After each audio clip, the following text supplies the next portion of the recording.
either way is fine. Okay, Tia started recording. Thank you. And of course, this thing shows up in a place I can't hit it. Ooh. There we go. All right. Sounds like we are all here. We have a quorum. I am calling to order the meeting on Monday, January 10, 2022 of the Transportation Advisory Board for the City of Boulder. Welcome. Let's go ahead and let everybody in the waiting room that we need to. It looks like everyone is in. We will continue to keep an eye on that and let people in as we go. But I would like to open this meeting first of this year, and I'm going to remember in time this time. We will go over our meeting rules first for conducting virtual meetings. Veronica is going to be helping us as the technical host this evening. So go ahead, Veronica, when you're ready. Okay, is my screen sharing? Yes. Perfect. Well, hello everyone. My name is Veronica and I will be the technical host for tonight's meeting. Thank you all for joining. And again, a few housekeeping rules. This meeting has been called to conduct the business of the City of Boulder. Activities that disrupt, delay, or otherwise interfere with the meetings are prohibited. The time for speaking or asking questions will be limited to 3 minutes. No person shall speak except when recognized by myself, and no person shall speak for longer than the given 3 minutes. Each person shall register to speak at the meeting using their real name. Any person believed to be using a name other than the one they are commonly known by will not be permitted to speak at the meeting. And if you are joining by phone, you will need to press *6 to unmute and *9 to raise your hand. So no video will be permitted except for city officials, employees, and invited speakers. All others will participate by voice only. I will enforce these rules by muting anyone who violates them. The chat function is enabled for tonight's meeting and will be used for individuals to communicate with the host regarding technical and online platform questions. If an attendee attempts to use the chat for any other reason, the city reserves the right to disable the individual's access to the chat. Only the host and individuals designated by the host will be permitted to share their screens during the meeting. Okay, thank you. Thank you, Veronica. I've been skipping in and out for me. My connection's a little stable, so drop off suddenly so you know what to do. I'm hoping you guys can hear me on that. My connection is a little iffy. Are you guys hearing me? Kind of. Kind of, okay. I'm not quite sure what to do about that because this is the kind of a good area. We'll carry on. If it continues, I might drop off and then try to rejoin. Let's go ahead and move to the introduction of Valerie Watson, our new Transportation Planning Manager. Very much. I'm Erica Van Brand, the Director of Transportation Mobility here at the City of Boulder, and I would like to introduce Valerie Watson. She is our new Manager of Transportation Planning, and she comes to us from the City of Los Angeles, where she has held a number of different roles and responsibilities that include basically just about doing everything you could ever imagine when it comes to transportation, land use planning, long range zoning, and also dealing with everything that's related to making the city streets safe for bicycling, walking, and pedestrians accessing transit, as well as trying to make things safer for vehicles. So with that, if Valerie, you have any additional things that you would like to say, I would invite you to do that. But just wanted to introduce Valerie to you, Tab, because she's going to be a key member of our collective team as we go forward. Thanks, Erica. This is Valerie Watson, and for some reason my video is not turning on this evening, and I apologize for that, but I'm waving hello, and I'm so pleased to be here. I'm thrilled to join this department. I look forward to working with all of you who serve on our tab. And I'm just also just wanted to say that It's fantastic to start a new year and work through all of the things that we're going to be achieving this year and charting that out with our fantastic team. So yeah, I'm so sorry that I can't smile and wave at you on the screen here. Oh, okay. Interesting. Thank you from Lynn for that. But yeah, I'm really happy to be here, and I look forward to meeting all of you in person and virtually. Thanks, Valerie. It's a pleasure to almost meet you. Welcome, Valerie. Yeah, it seems like you have a camera on. Maybe it's a different camera, that you have multiple cameras connected. There's something is showing. It's kind of a quilt and with a little ceiling. rose or something on it, a brown wall with a light. It's a get to know you guessing game. What part of my house is this? Well, Valerie, we look forward to seeing you, if not in the flesh, at least in the virtual space in the months to come. But welcome aboard. We are pleased to have you. Okay, thank you for that. Sorry for the technical difficulties. Never seen anything like this before, for sure. I'm kidding. We will move along then. Unless anyone has any questions of Valerie. Tab. Then we're just going to move along to approval of a couple sets of minutes. We have received and posted online revised October 2021 minutes, which included the section where we had our first concept review weigh in as Tab. I am open to hearing if any members of Tab have any revisions or amendments to the October 2021 meeting minutes as revised.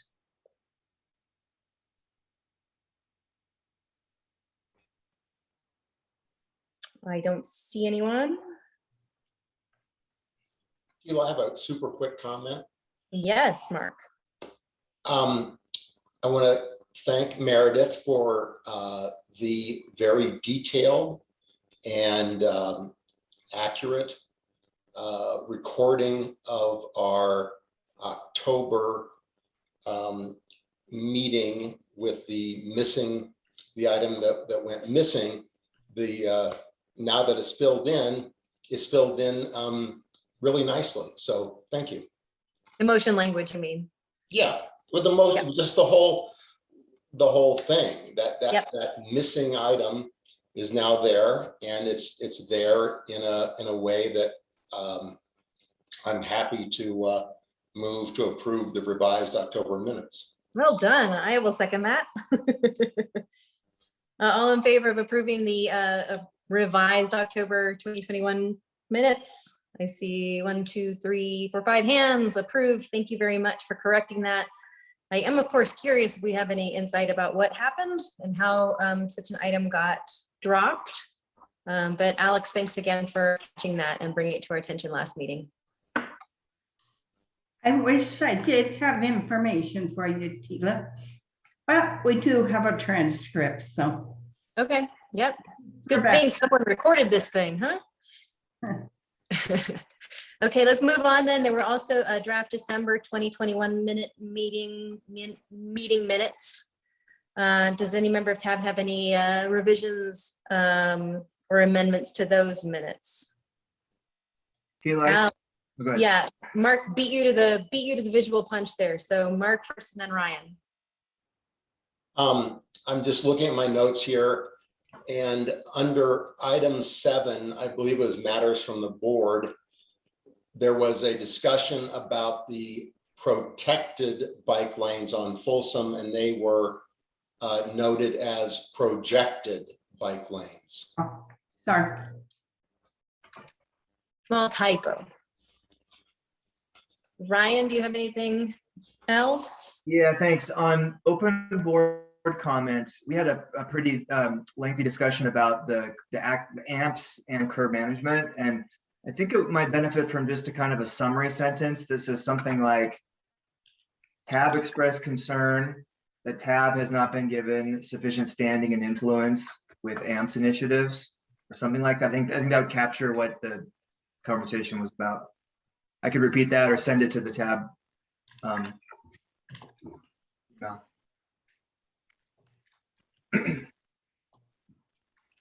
I support what you just said, if you want to repeat it. I'll say it again. TAB expressed concern that TAB has not been given sufficient standing and influence with AMP's initiatives. Feel free to wordsmith, but that's what I'd start with. So I will caution that typically the secretary is much more in charge of capturing verbatim comments as opposed to summarizing them. That's where we kind of get into trouble. Okay. But it does appear that majority of TAB thinks that what you just stated is a succinct enough and accurate summary of what happened. I have no objection to including that in the minutes, but just sort of the general flavor doesn't feel like what is usually captured in this, because that is the secretary's job. Meredith, does that change sufficiently clear?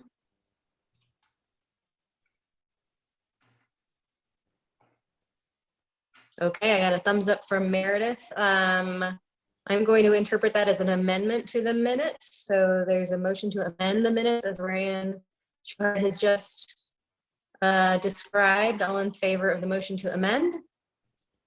Oh, Alex, would you like to speak? Sorry, we need to have a discussion on the motion. I don't think we're missing anything, but, and please correct me if I'm missing something here, but agenda item 6 is matters, and then future agenda is 8. Is there a 7? Oh, you stickler, you. It was a test. Yeah, it was a test. 7 was matters from staff.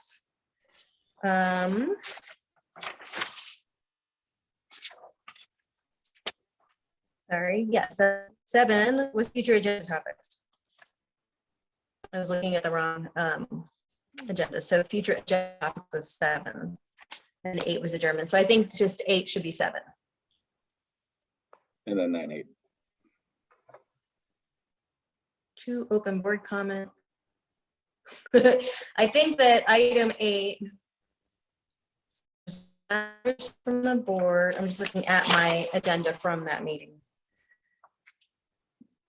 Yeah, so I physically renumbered on the agenda last time. Future agenda topics was misnumbered, should be 7, and then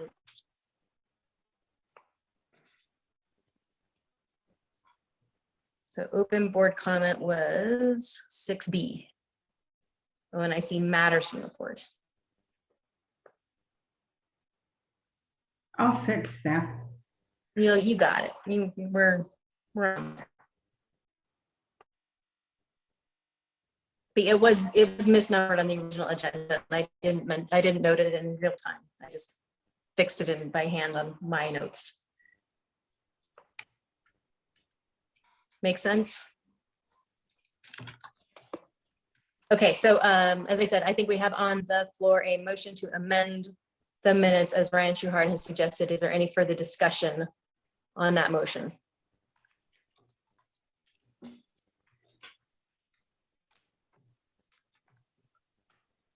Awesome. As amended, do I have a motion to approve? So moved. Second. Thank you, Mark. All in favor of approving the December 2021 meeting minutes as amended? I have 1, 2, 3, 4. Mark moved, so I'm going to assume you vote yes. The minutes are approved. Thanks very much.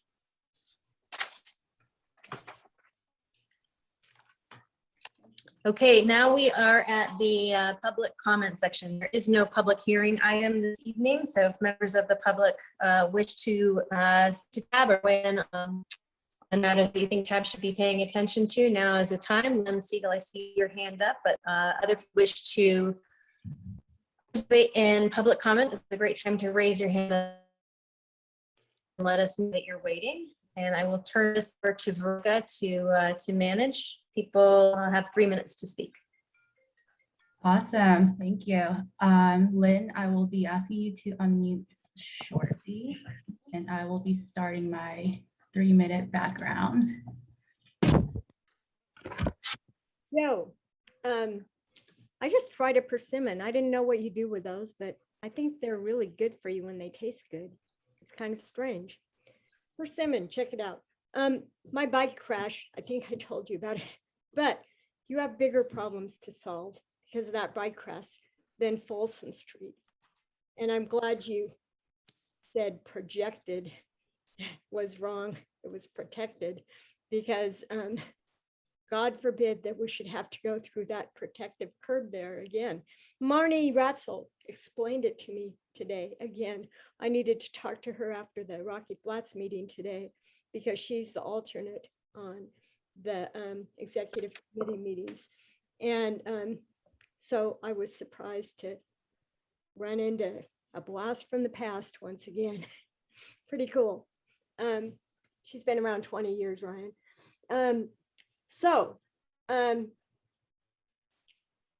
What you need to do is you need to get this methamphetamine situation resolved. So that's a big order for you because I can use the bike lanes on Folsom, but I cannot avoid people on meth that are doing erratic behavior on the bike path. I can't save myself from that. Believe me, I go fast, granted, okay? I ride my bike seriously to get somewhere, but I am watching all the time to see if someone has headphones on and to what they're doing. And I could not have controlled this situation, believe me. It reminds me of Nadine, who was almost rescued from the fire. There were only 2 people. Robert Sharp tried to fight it with his garden hose and died. But Nadine was attached to her dogs around a table, and Scotty tried to get in to save her, but only her granddaughter could get out. Scotty couldn't pull out the table with the dogs and her. He could have pulled her out exclusively, but it reminded me of the dog in the bike path that I almost hurt the dog if I hadn't stopped right when I stopped, but it hurt my shoulder really bad. And now I haven't still seen anyone because I've been navigating Medicare. I haven't used healthcare in 2 decades. So navigating the system is just incredibly complex. It consumes your whole time. But the other thing is you need to do something about CU South, the Millennium, all of these developments that are bringing in all these people for intra-Boulder commuting. And I'm losing my thrift stores. Now I have to drive my bike now out to Humane Society because I can't go to Ari's, but that's using my bike tires. And that's not a non-renewable resource too, because I need to buy new bike tires because I'm going further. So everything has a cost. So Thank you, Lynn. Thanks very much. Lynn, I really appreciate you reminding us to note the recent fires and how they've impacted not just people in the city of Boulder, but our larger community. Of course, you know, as a transportation board, we are, of course, concerned with and thinking about regional transit and transit in between cities. So I appreciate you bringing that up. Thank you. Do we have anyone else who's wanting to participate in open comment?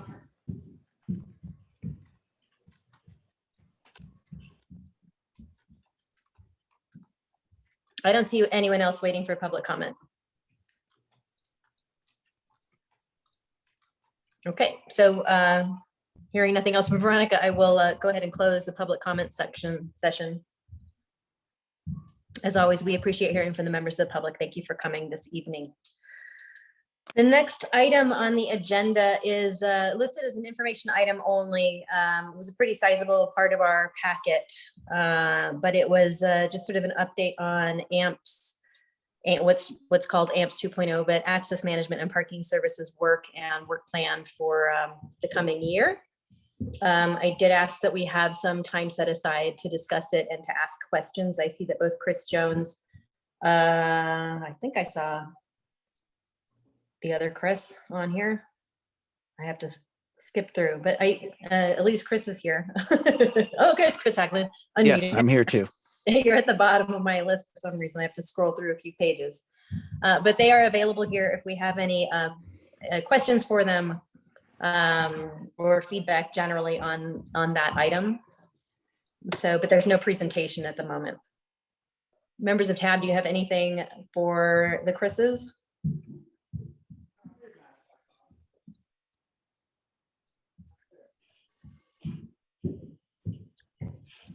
Go ahead, Mark. Sorry. That's okay, because you or me. Yeah, no. So I'm a little confused. So we don't have a presentation tonight. We have a 33-page memo, and it's just open comment time. What's the what are we doing here? I'm happy to chime in, and Chris, if you would want to follow up. We really wanted to make sure that we, as we did 2 years ago, refresh everyone's memory on all the different work programs included in the AMPS document that are representative of many different departments and many different project managers. We wanted to update all of our boards and commissions on what we anticipate to accomplish in 2022, largely in advance of the City Council's work planning efforts through their retreats. So wanted to give everybody an opportunity to understand what we intend to be moving forward from a variety of departments. Where community vitality, we are certainly seeking to make progress in our priority-based neighborhood access management and performance-based pricing on street. Where a number of other departments also have work that they're anticipating for 2022. So it was really informative, intended to be informative to let you all know what various departments are carrying forward in the year ahead, and letting you know that we will anticipate that various project managers will approach you throughout the year, depending on which topic we're talking about. Okay. So I have a couple questions, and I did try to make my way through the memo here. I'm just going to rearrange a couple screens real quick here so I can. Okay.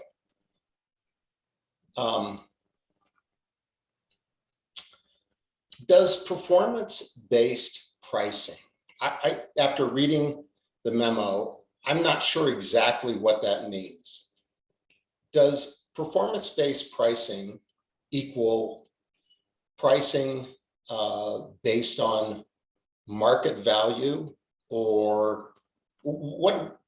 Can you define it for me and what it means? Sure. So if you recall the work that we've done over the past couple of years, specifically around on-street pricing and the neighborhood program, we want to make sure the pricing is reflective of the utilization that we're experiencing during peak hours in our managed on-street program. And so in the parking industry, 85% utilization or higher is really perceived to be at capacity or fully utilized. And so it's important to price those on-street facilities appropriately to target between 75 and 85% utilization. So in the year ahead, we will be working to better understand utilization. You know, our parking activity has been severely impacted by the pandemic. And so conditions have changed significantly since this AMPS work was originally pursued. But we're really delighted. We've brought on Samantha Bromberg has joined us from the finance department, where she led the city's transition in our business licensing, and she's in her third week today with Community Vitality as our project analyst in charge of access coordination. So she's going to be working to pursue all the recommendations from the work done by Walker Consultants over the past couple years for priority-based neighborhood access management and the performance-based pricing. Okay, great, thank you. So it sounds like performance-based pricing, if you're trying to keep your parking spots full between 75 and 85%, that is, you are accepting and reacting to signals from the market that say, okay, I'm at 90%, I'm at 95%, I'm too low, I need to raise my prices. I'm at 60%, maybe, now, actually, if we had fewer cars on the street, because we had mode shifted or reduced VMT, that might be a different sort of signal that we needed to respond to, and it may not be a reduction in parking prices. But anyway, I get your drift there. So you mentioned there's this mention of AMP's goals, but then I searched the document and tried to find an actual summary of the goals or a statement of goals or something like that. And I didn't find it, but again, it's a big document, so I very well could have missed it. But my question is, on page 2, we have the AMP's guiding principles. Is that synonymous with goals? Largely, yes, for the long-term AMPS approved document by City Council. So AMPS was a document that was developed in partnership with consultant Kimley Horn back in 2016. It was approved by Council in 2017. And so that's really the document that I believe is linked to. We felt like the memo information item was large enough as it was, so we did not attach the original AMPS document, but that's really the foundation of all the work that we have been pursuing to these various ends over the past several years. And that includes a lot more description of what the background of those guiding principles or goals are. Sorry, Okay. Chris, did you just say you did not attach the AMPS document? Because you attached the whole, the strategy document from 2017. Was it included as an attachment? Yeah, so, you know, Okay. when Mark said it was a 33-page memo, it was actually 45 pages because 15 of that was the condensed, 35-page. I thought we had just linked to it as opposed to, but I guess it did get attached. No, it's attached. Okay. I'm just making sure there wasn't some other document that we were supposed to be referring to. Sorry, Mark, go ahead. Do you have further questions? Yes. Well, and it's I'll just state that I'm a big fan of clearly stated goals, what the mission is, what we're trying to achieve. And I came away slightly confused about what the real goals were here in the memo. And again, if you're going to council or you're coming to tab or whatever, I always appreciate a way of evaluating progress. Are we achieving our goals? Are we moving away from our goals?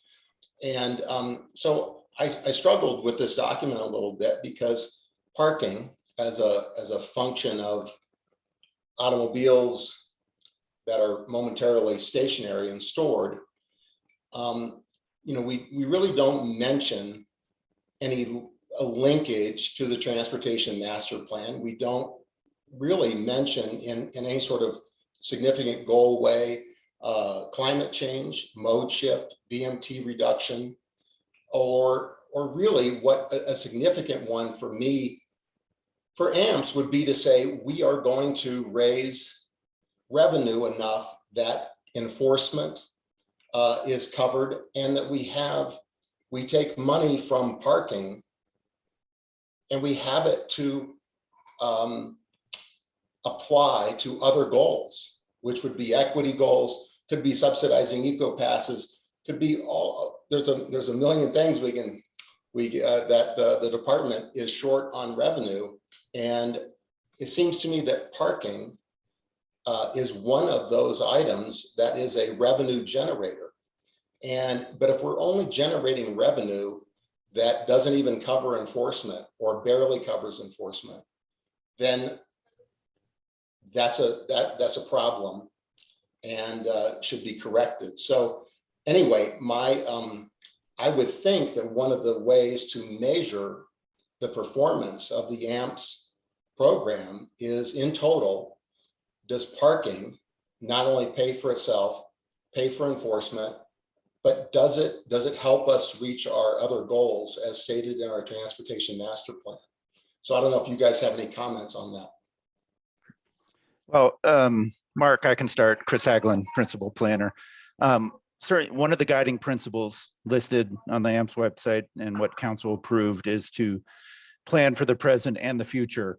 And that goal specifically, or that guiding principle specifically states that we're going to align the AMPS work with master plans, including the TMP, the climate commitment, and sustainability framework. So that is part of the guiding principles, to align with those. I would also add that in our last work that we had, we certainly want to bring pricing up to cover the costs. We did that with the neighborhood parking permit program. That is the goal, to do that. And then once we do recover costs, there is the plan to how do we proceed in the future with additional revenue to provide those types of community benefits. And then I would also just add that we've been doing that for decades in the downtown already, where the eco passes for businesses and employees in the downtown is paid for through parking revenue. Great, thank you very much. Because actually, so I was concentrating on the page 2 of the memo, and you are right. Down here in the attached document, plan for present and future is expanded upon. So anyway, I appreciate you pointing that out. Yep, sure thing. And good to hear that downtown. I think as a like we have the TMP report card, and maybe it's buried in here and I didn't get to it.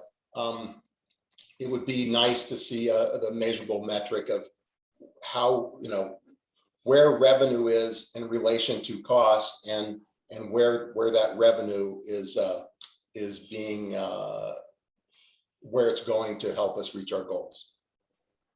Thanks. Mm-hmm. Thanks, Erica. I see you have your hand up. Yeah, I just wanted to also say that I guess whenever both Chris's had brought the item before council before, Ryan had been there as a very eloquent and very passionate member of TAB, and also, as an expert trying to share the thoughts and perspectives about increasing levels of parking costs to go beyond the items that both Chris's had just mentioned. And at that point, when council was considering it, they heard the message, but they chose to basically go with the 85% metric that Chris Jones had talked about, and then levels that would help achieve that. So that was the choice that was made at that time. It's not to say that at a future time, in the context of transportation master plan or other considerations of council, that things could differ, but that's what happened then.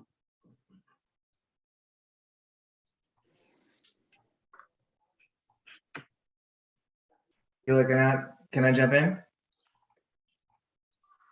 Tila might be frozen. Alex, can I jump in? Go for it. I agree with Mark. Chris and Chris, thanks. I agree with Mark. I wish that the TMP goals were at the top of this, or part of the top of this, just like I wish they were when we met last month and talked about it, that was the starting point of the conversation. We said our job is to do mode shifts and Vision Zero and VMT reduction and climate, those are top transportation goals. So I'd sure like them to come out more. So I disagree with Mark. And then I just have maybe I guess it's a question, and Erica, it's kind of picking up on something you said, and this is for the Chris's. So we do have a new council that, I think individually we've heard a lot of individual members, a lot of interest in reduction and alleviating car dependency. And my question is, do the documents we have in front of us reflect an updated strategy that reflects on assuming a council wants more ambition on those fronts of climate and reducing car capacity, or not? Ryan, I would say that, first and foremost, this was, an informational item. We have not received any direction specifically from council at this point. I think, we're all looking forward to the retreat and then receiving some of that direction specifically. So I would say, at this point, the materials don't reflect a change because we don't know exactly what that may be. Okay, thanks. Then I just appreciate that, Chris, for being so succinct. I'll just conclude by saying that then I think that's a message I hope council would understand, that's really clear to them that we had a meeting on this topic in council last summer. Tab went to council and said, we wish this was more aggressive and ambitious from a climate and VMT reduction standpoint. But it went ahead without that. Council, there's more that, there's maybe, if you're interested in closing gaps, we should talk about it. So I'll leave it at that. But thank you, both of you, Chris, for your work. Thank you. Thanks, Ryan. Thanks, Chris. I think well stated, Chris Hagelin, about the current status. I didn't have such a nice way as Mark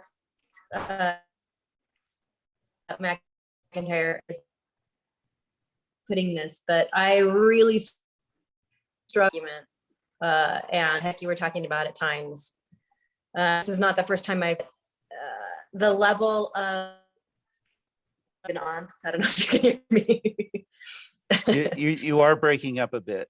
Yeah. Hey, We're Yeah. getting like every other word. So I got my IT guy working on it right now, but Tila, go ahead and turn off your video and see if that Okay. helps.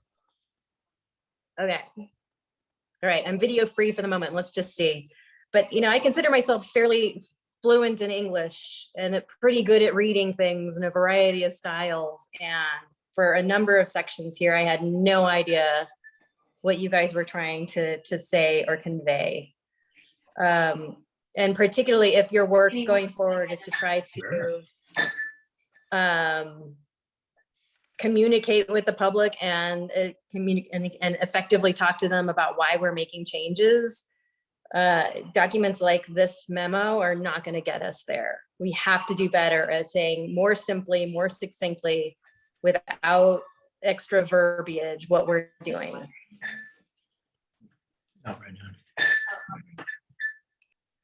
I mean, I'm just looking in particular at the TDM plan ordinance for new developments, the bottom of page 5, top of page 6. This process engages and is not able to benefit from appreciating the actual needs, interests, or desires of future residents or commercial tenants. Approval of projects, though desirous of certain trip generation targets, also cannot determine or enforce their ultimate effect. There are so many more succinct and direct ways to say what I think you're trying to say. I'm really not even sure what you're trying to say. The next paragraph down about strategy and approach, very clear. That's a paragraph I can understand. The approach is to consider an ordinance that might require TDM plans that can be monitored and enforced. That's the sentence right there. And so just being able to put in plain English without people having to understand what the different plans are, different acronyms, this is pretty critical to being able to explain and reach out to the public and to council. So we just have to be doing better about making clear what's going on. I had a similar question to what Mark had, not quite about what is performance-based pricing, but why is that different from the ongoing, quote, curbside management strategy project? It's not clear to me why all these different things have different names and are different initiatives. And then when I did go through and look at the AMPS strategy document that was appended at the end, and it's one I've seen before, right? It's pretty old, actually. It's 5 or 6 years old now.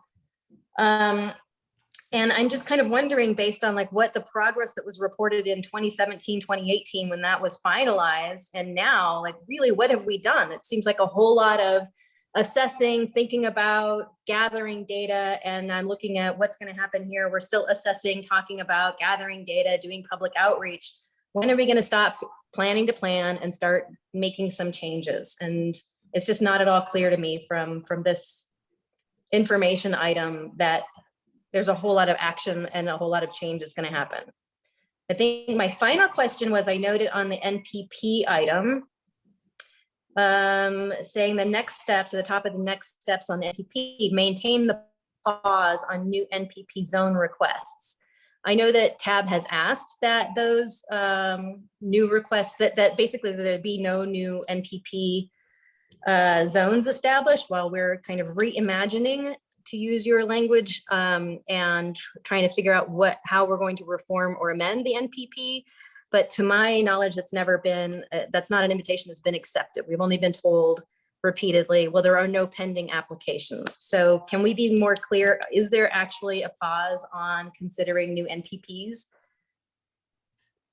Yes, there is a pause that was presented as part of the approved supported strategies by council moving forward into 2022 as we seek to implement the priority-based neighborhood access management recommendations. So this would be a restructuring of the MPP program that identifies a number of key performance indicators to establish what the benchmarks are for some sort of neighborhood parking management, maybe not the blunt force tool that we've currently been using, but other approaches to mitigate parking challenges, whether it's associated with high activity trailheads or spillover from our commercial districts.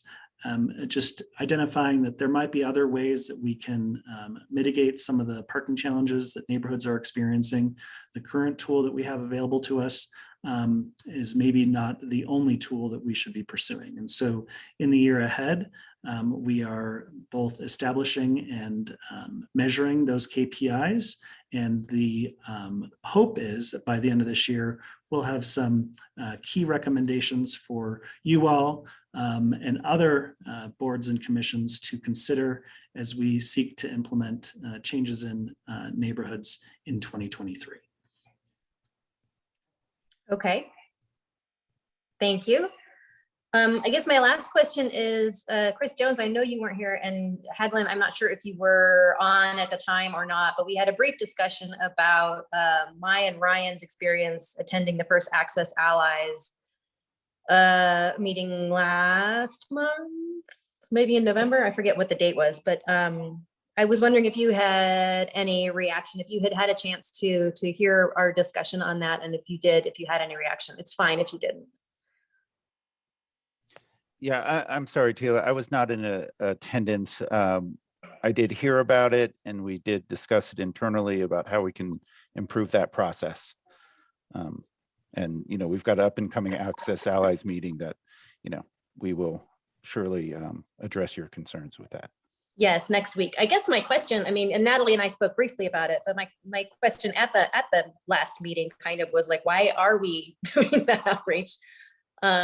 Particularly the AMP strategy document from 4 or 5 years ago talks about extensive public outreach, and at what point do we stop soliciting opinions and start implementing changes? That this felt like another iteration of a process that has taken place multiple times before, and it just never seemed to lead anywhere.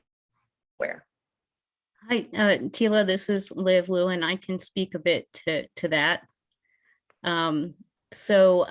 Yeah, thanks for your reflections at last month's meeting, and we are going to use them to inform what we present at the next Access Allies meeting regarding both kind of the context and our goals, and recognizing that we're not reinventing the wheel, that we're building off both our existing plans. And really, so like the TMP and AMPs, we're going to make explicit how our goals tie to those. And also to your question about like, haven't we already done the outreach on this? We're looking at it slightly differently now by really fine tuning that work. Specifically for curbside and really thinking about implementation. And through this process, we do anticipate doing some pilot projects as well. To your point about when are we going to do something, we're actually going to try some stuff out along the way. And then at the end of the process, with the curbside management, we'll have our guidebook for moving forward with more implementation. So does that help? The part that I heard, yes, thank you. I dropped entirely off and had to rejoin. Hopefully it's better now. But thank you for that, Liv. Okay, yeah, thanks. Tab, any other questions? Yeah, let me chime in. And hi, Chris. ahead. I've worked with you before, so I'm leveraging that perspective. I did a bit of a bottoms up, sort of trying to understand what was in your memo, and I guess there was a lot of where to place, and we're going to work on the data and work on the insight. I would love to see in there for some of the ones where we're working the data and the insight, something like what you just said, you know, by the end of the year, we really want to have X or Y. So that's sort of a processy recommendation.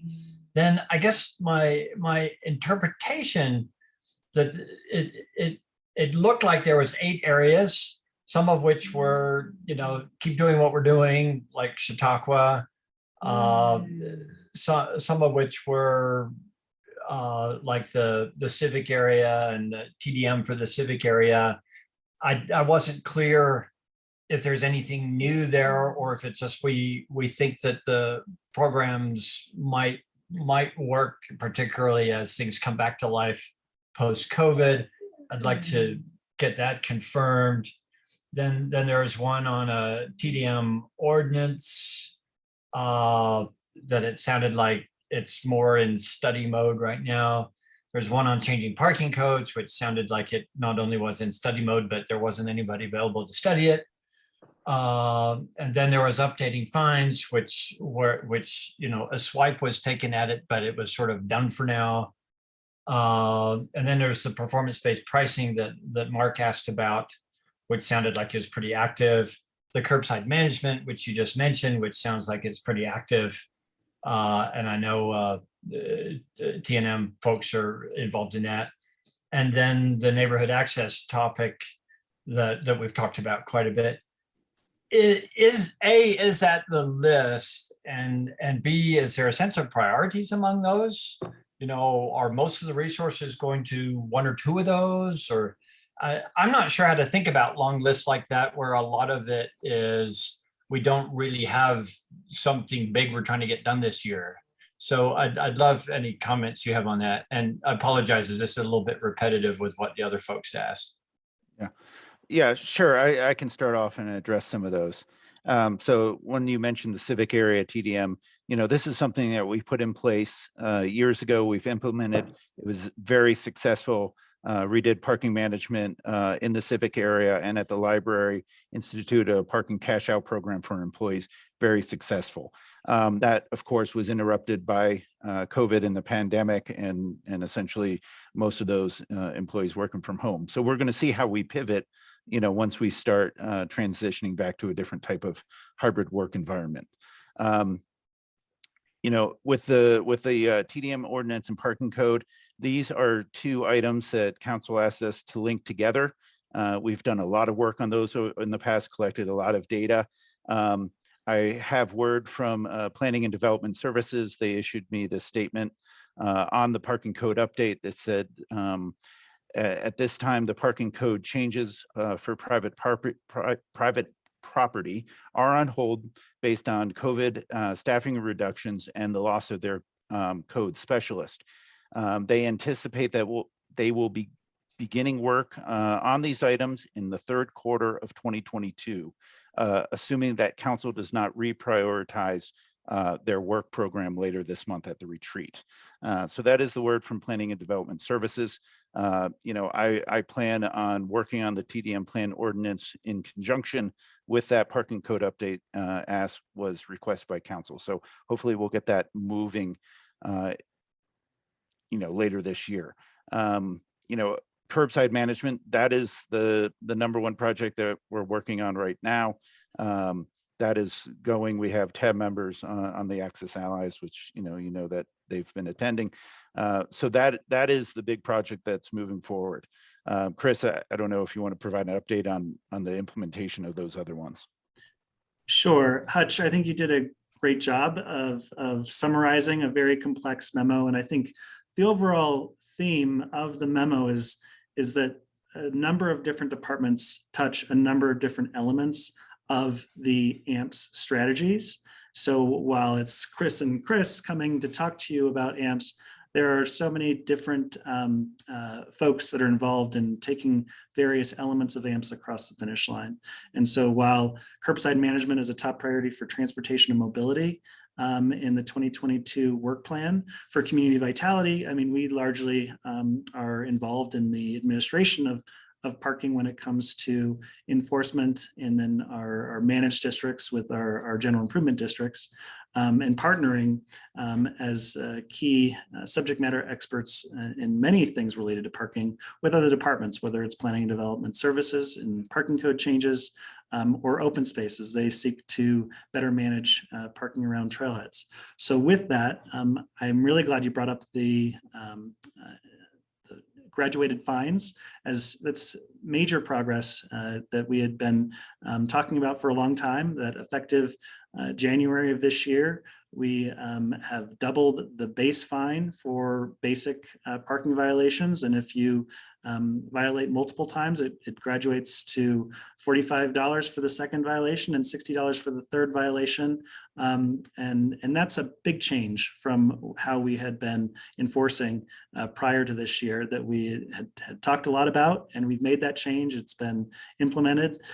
We've talked a lot about the performance-based pricing and dynamic pricing on street, and we intend to make progress on that. It will play out on the street in partnership with Transportation Mobility and their work in curbside management in 2023. So we also, again, have progress anticipated for the priority-based neighborhood access management, which will get a much better name, hopefully, by the time this is all said and done. Because again, it's a bulky memo that I understand is hard to digest, because a number of contributors from a number of different departments trying to come together in one voice is not an easy task. And if we could have and had the capacity to spend more time and finesse it into something that's more eloquent, we would have. But we also have suffered from the challenges of turnover and trying to keep things moving forward in a very dynamic time where it's hard to predict what's going to happen tomorrow and how that's going to impact our work plans. And so we're really excited about the things that we have ahead of us. We are intending to make additional progress, and we're hoping that through the year ahead, that individual project managers on their specific projects will be able to bring some meaningful progress to you all. Thank you, Chris. That was a very good question, Hutch. Good. That was very useful, I thought. I think if I had any reaction to what Chris Jones just said, it would be less attempts at being eloquent and less attempts at finessing. I think that it in places it felt like someone was like, okay, how else can we say this? Or how do we say this very simple thing and try to make it sound fancier? Just more plain spoken, plain language would serve us all better, I think. That's, I suppose, what I'm trying to get through on this.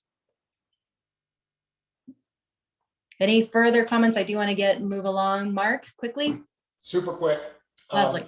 I concur with Tila and Ryan, and I would simply add that this council, in communication to this new council, has urged two messages that I've received from them are be bold and get stuff done.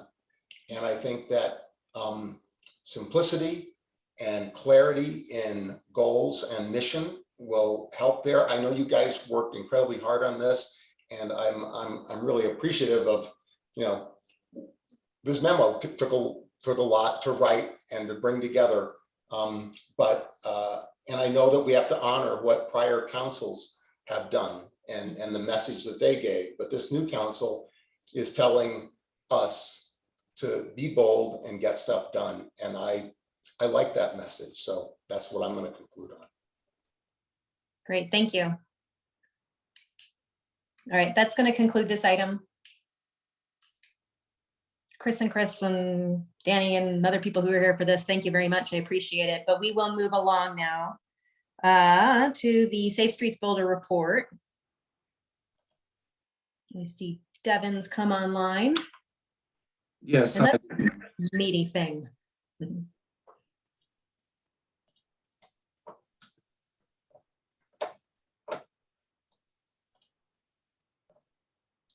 All right. Good evening, everyone. My name is Devin Joslin. I'm the principal traffic engineer for the city of Boulder. And tonight I'm pleased to be presenting our Safe Streets report. Tonight I'll try to keep this presentation fairly brief, hopefully no more than about 15 minutes to allow for plenty of time for discussion. There are four main parts to tonight's presentation. These closely correspond to the memo and attachments that were submitted to you in advance of tonight's meeting. The first thing I want to do is provide a brief overview of the draft Safe Streets report, but I don't want to spend too much time on the report itself tonight within the presentation, since we are more so looking for your feedback on it during our discussion. The second thing I want to cover is to outline our goals and approach to completing the Vision Zero Action Plan update. This approach was outlined in your memo and is an additional item that we'd like your feedback on tonight. The next thing is I do want to highlight the progress and the Vision Zero work that is planned in 2022 and 2023. And the thing to emphasize here is that we do have a full work plan that will continue to strive to address crashes in the areas of concern, even as we look to update the action plan. And finally, I'll go over some next steps related to both the Safe Streets report and the Vision Zero action plan. This slide details some key points about the contents and purpose of the Safe Streets report. It also points out what the report is and is not intended to do. The key things the Safe Streets report allows staff to do is to understand high-level crash trends at a system level, compare current trends to historical trends, and explore severe crash trends in more detail.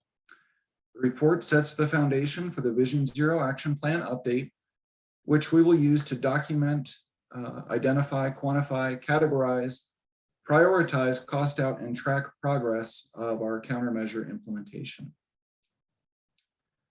This slide, I like to call it the recipe for success, and it really shows the 5 main topic areas within the Safe Streets report. And as you can see, most of the report is focused on identifying and mapping crashes, evaluating progress, and highlighting the areas of concern. This slide highlights the key findings and trends from the analyses conducted on the 2018 to 2020 crash data. The key findings remain the same as were presented to you in November, so I won't spend too much time pointing these out again, but I do want to talk through them again very briefly, just to refresh our memory. The total crashes per year have been trending down since 2016. Severe crashes per year have remained steady since 2016, ranging between 55 to 60 severe crashes a year, except for 2020, which was impacted by the COVID-19 pandemic and had 38 severe crashes. And in 2020, there was a 44% reduction in total crashes and a 31% reduction in severe crashes compared to 2019. And note that VMT decreased by 29% in 2020. Again, with our areas of concern, those have largely remained the same. Crashes involving bicyclists, pedestrians, speeding, making left turns, and older adults, those that are 65 and older. These have a much higher percentage of severe crashes compared to the percentage of total crashes. And what you can note down at the bottom there is that most of our severe crashes during the analysis period occurred on our principal and minor arterial roadways. 65% of our severe crashes on arterial roadways, and those make up about 16% of centerline miles within the city. I want to transition now to walking you through the goals and proposed approach of the Vision Zero Action Plan update. The slide highlights the 4 goals staff has identified and will keep in mind as we embark on the action plan update. Hopefully these are written pretty clearly, and it's just 4 things. We want it to serve as a playbook to achieving Vision Zero. We want to seamlessly integrate it into our departmental work plans. We want to allow for direct and candid dialogue with TAB and City Council. And we want to assure accountability and bold thinking. And how are we going to do that? There's kind of this 5-pronged approach that we've developed as our proposed approach for updating the action plan. And most of what I'll speak to is intended to be the approach for engineering action items. However, please keep in mind that the action plan will be a comprehensive plan, including action items in the areas of education, enforcement, and evaluation as well. For the first point, we recognize that the Safe Streets report only sets the foundation. So there are some additional data needs required to be able to more systematically and holistically assess crash trends. And the second thing we want to do is to really just determine our approach and the resources required to conduct those additional crash analyses. The second point is to evaluate effectiveness. We want to assess the effectiveness of previously deployed countermeasures, and that will tell us, where, how, and to what extent tools are implemented, and really allow us to take away the ones that aren't working so well and put out more of the ones that are working well. Next, we want the action plan to prioritize projects, and we want to develop an equity index to help us make informed, non-biased decisions regarding project selection and resource allocation. We want to be able to rank identified projects and countermeasures relative to the crash frequency and severity, equity, and the ability of the project to achieve Vision Zero and other transportation master plan goals. The fourth thing is to estimate costs. We want to be able to run implementation scenarios based on different funding and staff resources. We want to be able to highlight deficiencies in our Vision Zero funding. And we want to identify projects that are best suited for grant funding opportunities. That is, those that staff feel will score well against grant selection criteria and be of substantial enough value to make going through the grant application, selection, and administrative processes worthwhile. We also want to be strategic about the grants we pursue relative to the urgency of the need for implementing the project. Finally, we want to eliminate redundancies.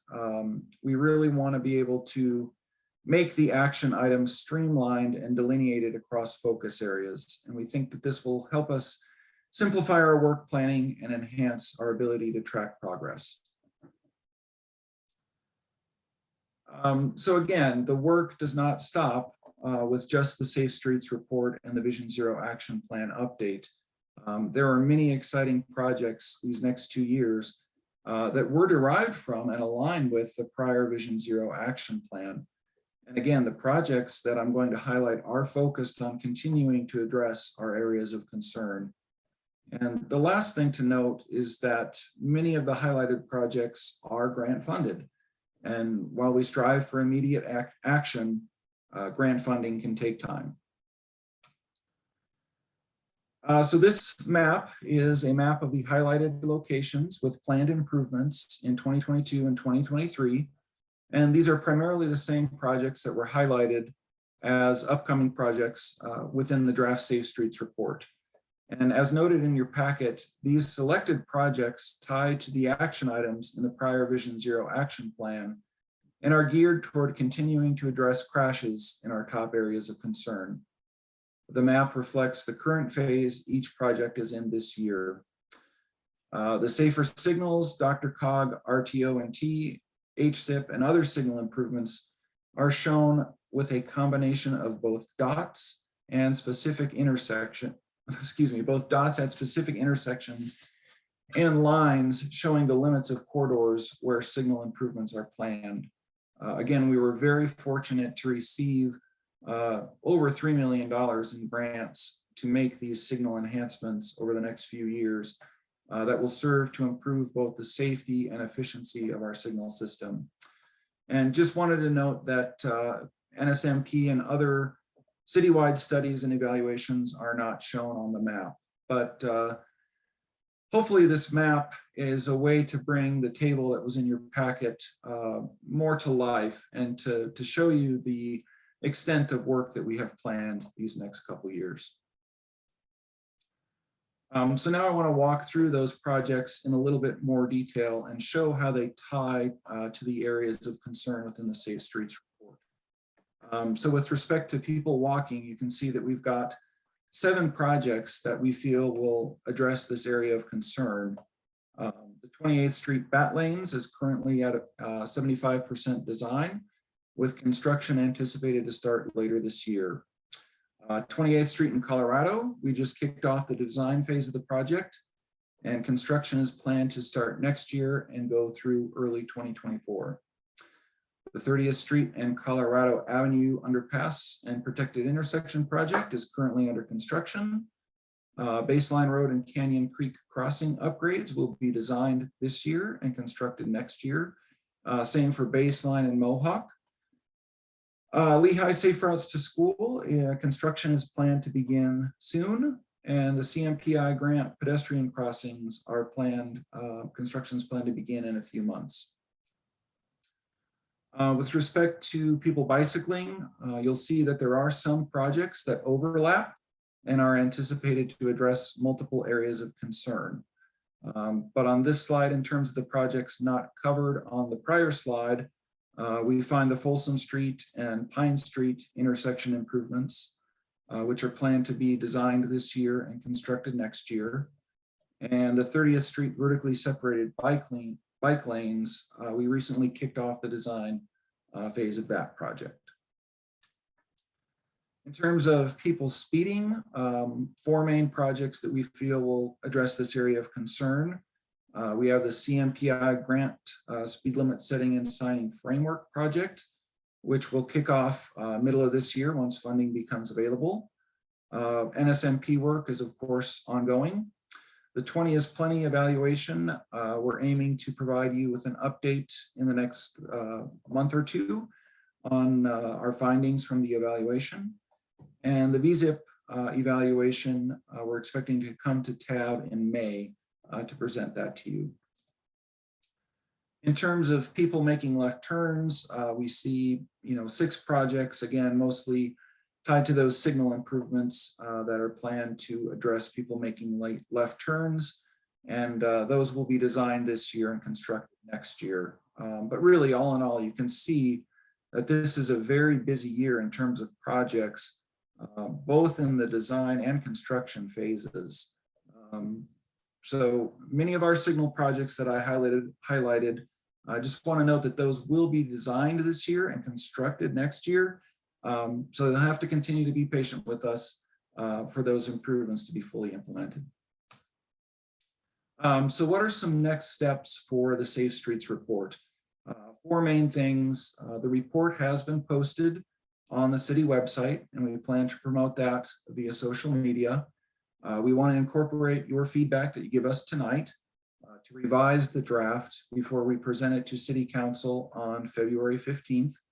That's our tentative date to meet with City Council to go over this content as well. And then we want to finalize the report by late February or early March. We want to use that final report as a springboard into updating the Vision Zero action plan. And there's some early action items that we're undertaking now to get us set up for success the remainder of this year. We really are collaborating, and we want to talk with our colleagues in industry, both in public and private sectors, and understand how other agencies have undertaken plans of this scale and magnitude. And we want to get our scope of work drafted and identify the resource needs for this year. And we want to continue to refine our approach and keep advancing the project. And then, of course, we want to keep you informed along the way. So we have 2 questions for you tonight. What feedback does TAB have regarding the draft Safe Streets report, 4th edition 2022? And what feedback does TAB have regarding the proposed approach for completing the Vision Zero action plan in 2022? And Tila, that concludes my presentation. Thank you, Devin. Nice use of the slideshow. I'm going to add in a 3rd question, or a preliminary question, just if any members of TAB have clarifying questions first before we start giving Devin and other staff feedback, this would be a good time to ask if you had any things that were unclear about the presentation, the approach, or the draft that you wanted to ask. Does anyone have any questions first before we start giving feedback?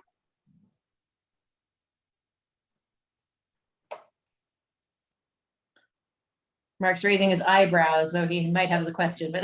Well, I'm just struggling to determine. I have a list of questions, and are they clarifying questions or are they feedback? I think they're probably more part of your feedback. So it was really, Okay. was there something that Devin said that was really kind of dangling, like, oh, I need to chase up on that, that was Okay. going to get in the way of providing substantive feedback.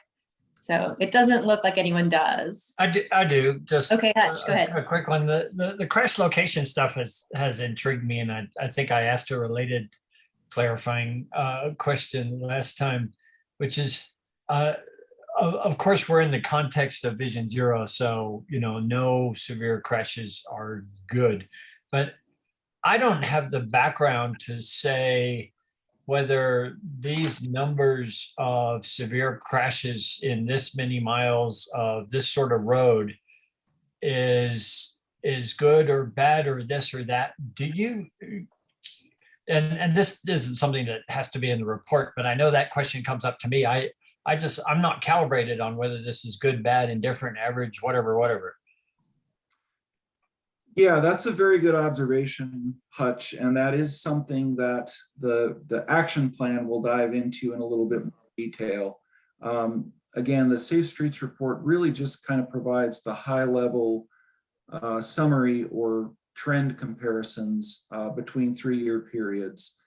And really within the Vision Zero action plan and the more detailed analyses we plan to do, that's where we'll dive into, is this number of crashes more than would be expected at a particular location? And if so, what do we do about it? Great, thanks. Hugh, I do have a clarifying question. Go for it, Ryan. Devin, thanks. A very, very attractive report. I guess just want to make sure I got this right. My impression is from your presentation that both today and I think I've kind of in the past gotten this impression that the Vision Zero plan, the plan forward, is really based on observed crashes that have happened, and it's not, and there's not a part of it that's like looking at the probabilistic, what we would expect, using some first principles to say, well, because these conditions exist inherently in this place or that place, this is a some area that needs mitigation. It's really just it's just a function of historical crash data. Do I have that? Am I anywhere close? I would say, Ryan, honestly, you are slightly incorrect. So Boulder is fortunate in that largely from the work of the prior Safe Streets report, we were able to address many of the locations with known and identified crash issues. And those are the locations where we, reactively installed something to address the crashes at a location. And we are now at the point where we don't necessarily have locations, I guess, to Hutch's earlier point, where we see really a pattern or higher than expected numbers of crashes. So we are moving into a much more proactive approach whereby we are going to do some of those things that you mentioned.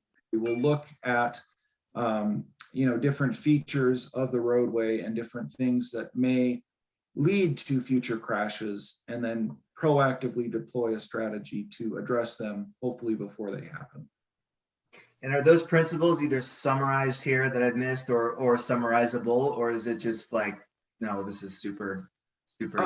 I think some of that content was contained in the memo. We did refer to what's known in the industry as the safe systems approach, and really an approach that brings together a number of factors all working in unison to really provide redundancy and effectiveness across the system, to provide, a safety net in case people make mistakes, because they will, And, we want our system to be designed in a way such that when mistakes are made, the system has a way of kind of being forgiving and addressing that, such that people may not be injured severely or lose their life.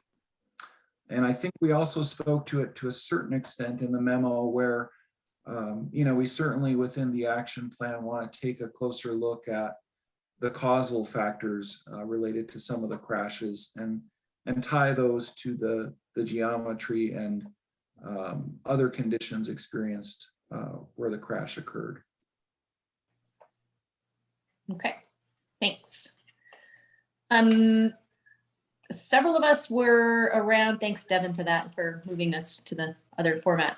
Several of us were around for the last Safe Streets report. That is where the existing and current Vision Zero action plan is. It's a 50-item list, so it wasn't entirely clear in the materials. And Ryan, I'm not sure if you found it when you were kind of going through the existing stuff, but that's what the existing plan is that they're going to update. And it sounds like taking a very different approach in this next iteration, which is probably a good step. But I would, because some of us have been through this before, I kind of want to start with feedback from the more senior members of TAB about this new approach, this iteration of the Safe Streets report. So Alex or Mark, I would invite you to go first with any feedback that you have for the team, and then I'll circle back to Ryan and Hutch, and I'll go last. Alex, go ahead. Sure, thanks for the presentation, Devin. This is one of my favorite things that the city produces. I think it's really cost effective, and looking at the system as a whole allows us to detect things like the severity and impact of the left turns that we see throughout our community. It identifies things like, one of my favorite stats, 65% of our crashes happening on 16% of our streets, gives us pretty clear direction on where to focus my time, and I think our resources when it's looking at those 16% of our streets. So I think you've done a fantastic job carrying the torch on what I guess is the fourth iteration of this project. I think as we look forward to the action plan, and it's unclear if we're going to look at really site specific areas, but I would like us to, I think one thing that the previous iteration of this did was really relied on innovation and some unproven strategies at the site specific levels. And I would like to see us turn to existing best practices from locally or elsewhere that are based in research and not these innovative educational components, or there are a lot of like untried signalization strategies in the last go around, especially with treating right turns. So high level feedback is merely just when we do the action plan, the site specific stuff, let's not try to outsmart everything that's been done elsewhere, and let's just turn to what's been done elsewhere and working and try to implement that here.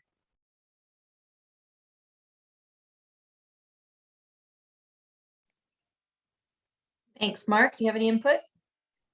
I do. The first is I really appreciate this version of the report. I find it clear, friendly, understandable, and so a kind of a model for what we could, if someone from the public or from council picked that up and started to read it, I think they would be able to glean a lot of information with ease from it. So I'm appreciative of that.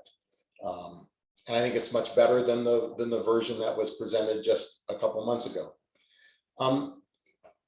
In fact, it's so informative that it's like, it raised some kind of big questions for me, and not in a negative way, but just, is Vision Zero, so first question, is Vision Zero a line item in our budget, or is it a sub-line item of many line items in our budget, or is it not there at all because it's so integrated into each of the things that we do?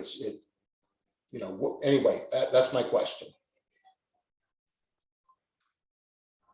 I think within transportation operations, we do have a line item that is, I would say, geared toward Vision Zero. But then as you referenced, there are many projects and programs that have a Vision Zero aspect to them that are all linked together under, separate budgets. And I see Garrett has come on. Garrett, do you want to chime in?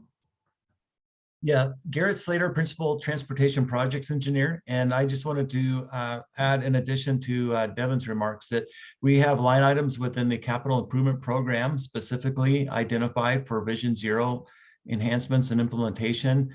And furthermore, I guess to respond directly to your comment, Mark, I would say that each and every one of our capital projects endeavors to integrate Vision Zero into what we're doing, such that it's sort of just occurring organically and not sort of a bolt-on effort, but it's integral to the work that's taking place.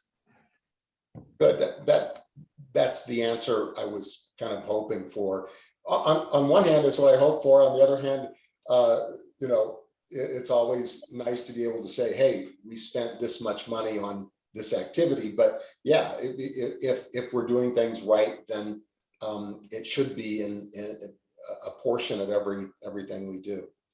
I just have a couple quick questions on the table, on a couple items on the table that interested me. And that was the Baseline and Canyon Creek pedestrian signal, where we will be removing the yellow flashing beacons, and we will be replacing it with a pedestrian signal. I'm curious if you can describe that a little bit, or point to another location where we have a strictly pedestrian signal.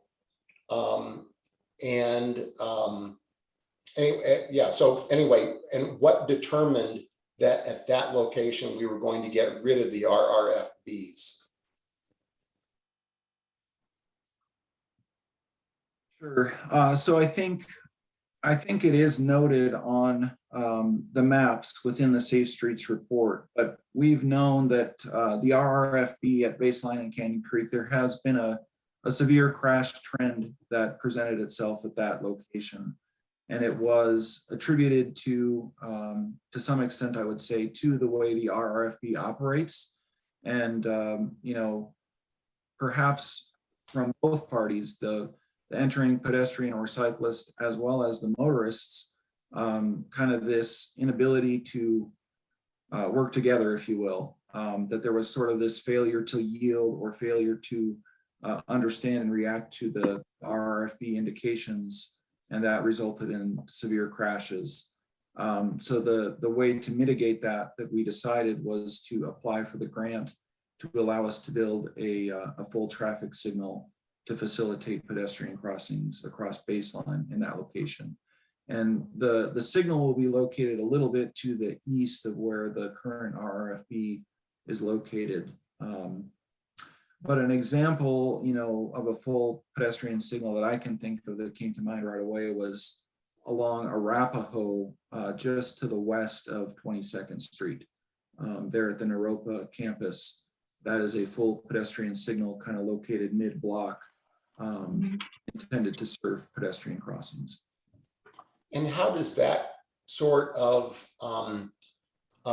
crossing treatment compare in cost to an RRFB? An RFB equipped crossing. Garrett might be more in tune with the costs than me, but I believe it's around probably 2 or 3 times the cost of an RRFB. And I can't recall off the top of my head what the amount of the grant was that we were awarded to complete that work there. I can say that the total project cost at the Baseline Canyon Creek is in the $250,000 range. And so an RFB, as Devin noted, would typically be about a third of that amount. Okay. All right. Last last question, this kind of goes back to my budget question. And in looking at the report, you guys had noted projects that were built in 2020 through 2020 and 2021.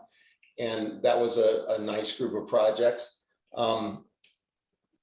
In 2019, the department was awarded approximately $700,000 as a one-time Vision Zero grant back in May. And the allocation of that one-time $700,000 grant, which came from council to us because they killed an entirely unrelated project and the doors on the east side of the city building. Anyway, staff came to TAB and with a proposed allocation. TAB provided some feedback, and that was the end of it, sort of. Anyway, my question is how did we spend that one-time $700,000 grant from council? And Devin, I know this is before your time, but it might have been projects that were constructed during your time, but I'm sure Garrett might be able to help out with this. I'll chime in here. Mark, I think we can provide that information. I don't have it off the top of my head, and I'm not sure that the team does. I know a few pots that we spent which projects we spent that on, but I don't have the total number, but we can get that and send it to you. That'd be great. Thank you very much. Mm-hmm. Okay, I'm done. Thank you.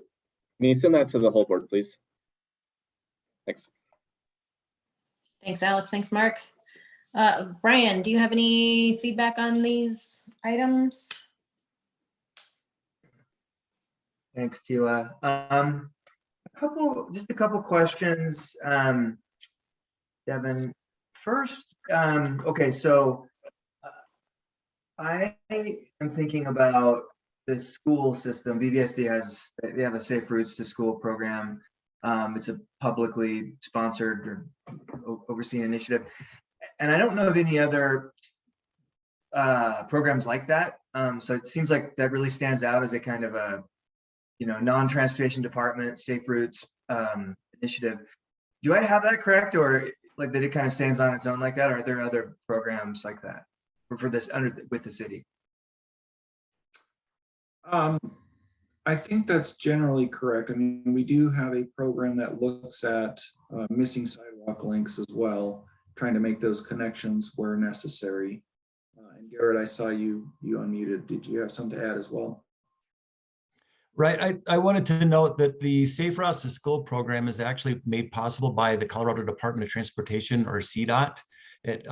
Prior to that was a federal program, but those funds were eliminated, and the state saw value in continuing and have outlined that as a budget item over the last 5 or 6 years.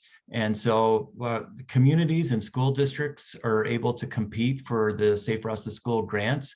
The school district does have a Safe Routes to School coordinator with whom we coordinate on the applications that the city carries forward for implementation. And so I guess specifically to your question about there being similar opportunities out there in terms of grants, the Highway Safety Improvement Program that is funding a number of these, the Vision Zero enhancements, as well as the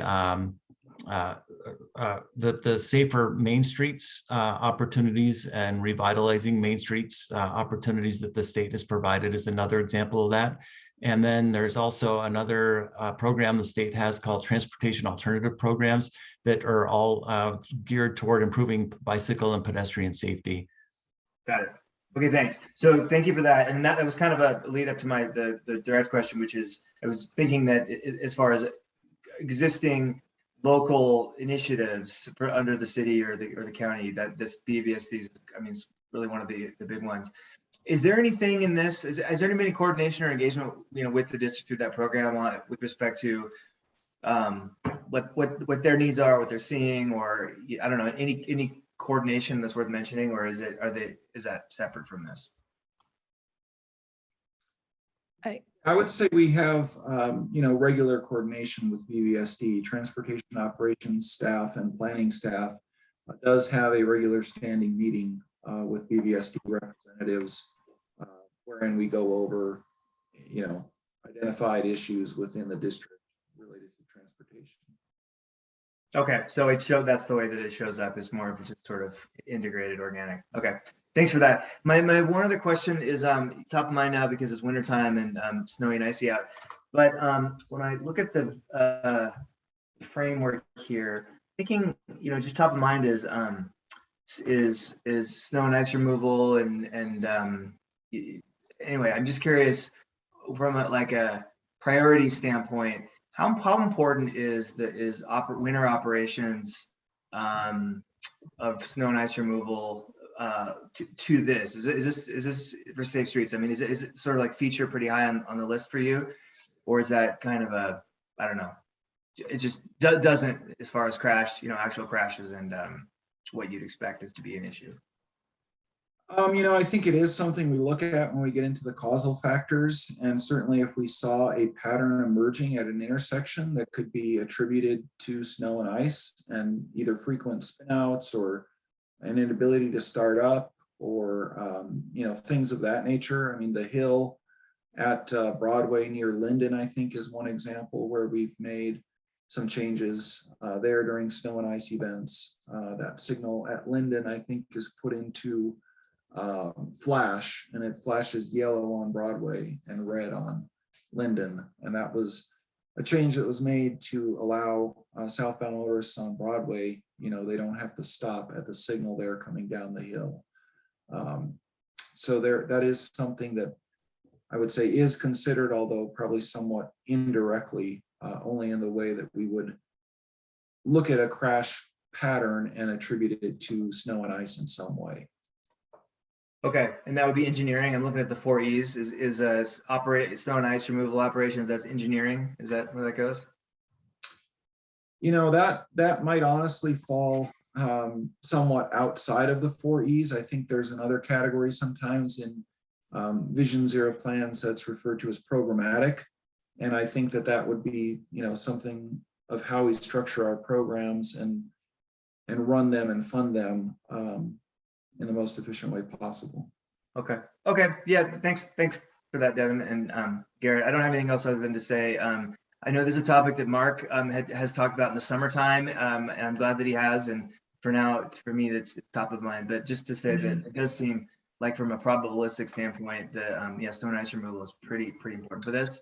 I'm glad there's not any high profile, recent crashes to talk about, but gosh, it's sure slick out there. So yeah, and I will say that certainly with the Vision Zero Innovation Program, and I know with any design that we look at for projects, we do have close coordination with our transportation maintenance team, as well as our fire department, to ensure that the design is not getting in the way of what they need to do in that area. Okay, thank you. We are running a little behind, Hutch. I want to give you a chance to give some feedback. Nope, we'll move along. Or are you having trouble on me? Okay, we'll move along. I have very little feedback, but I do have some. As I mentioned, I'm discerning that you're going to kind of start fresh with fresh eyes on the Vision Zero action plan. And I think that's good. I think we did the best we could with what limited time we had, what resources we had last time. It ended up being a bit of a laundry list. I think we cut it down from 55 sort of wish list items down to 50. But definitely with, a few years of seeing how that works in practice, I'm excited to see what the new action plan might look like. One thing that sort of raised some antenna for me on the plans for the Vision Zero action plan was to include an estimated cost section. And I believe in the memo you described that was sort of to make sure that we're pursuing adequate funding. I know that every year we don't have enough money to do everything we want. If the fairy godmother came in and gave us all the money in the entire city budget, we still wouldn't be able to fund everything on the Vision Zero action plan. But at the same time, I'm a little concerned about letting, big ticket items displace high value, lower cost, more efficient items. So I'm just cautious, and I'll wait to see, and I'll hold my, real fire for when we see what the draft looks like. But just have some caution about how we're approaching estimated costs. And it might just be very vague, like 1 out of $5 signs or something, or, something's going to be an order of magnitude more expensive than some other treatment, but would caution us to not spend too much time and effort trying to quantify that. It's similar to the 2019 report. There was an economic impact of crashes graphic in this draft, which I always try to point out. I think that that's not a subject that we discuss as forthrightly as we could and should be. But every time we're talking about how much something costs, we are generally leaving out how much it costs to do nothing. We have far fewer costs in this reporting period than the last period, and yet the total costs, societal costs of these crashes and serious injuries is substantial. It's a significant line item. If we could just get all of that money back and put it towards some of these crash mitigation and crash avoidance efforts, we would, be coming out ahead. And so in our conversations and seeking additional funding in budget and, departmental horse trading, bear in mind that the cost of doing nothing is not zero. So, and I think that this report makes a very good case for that.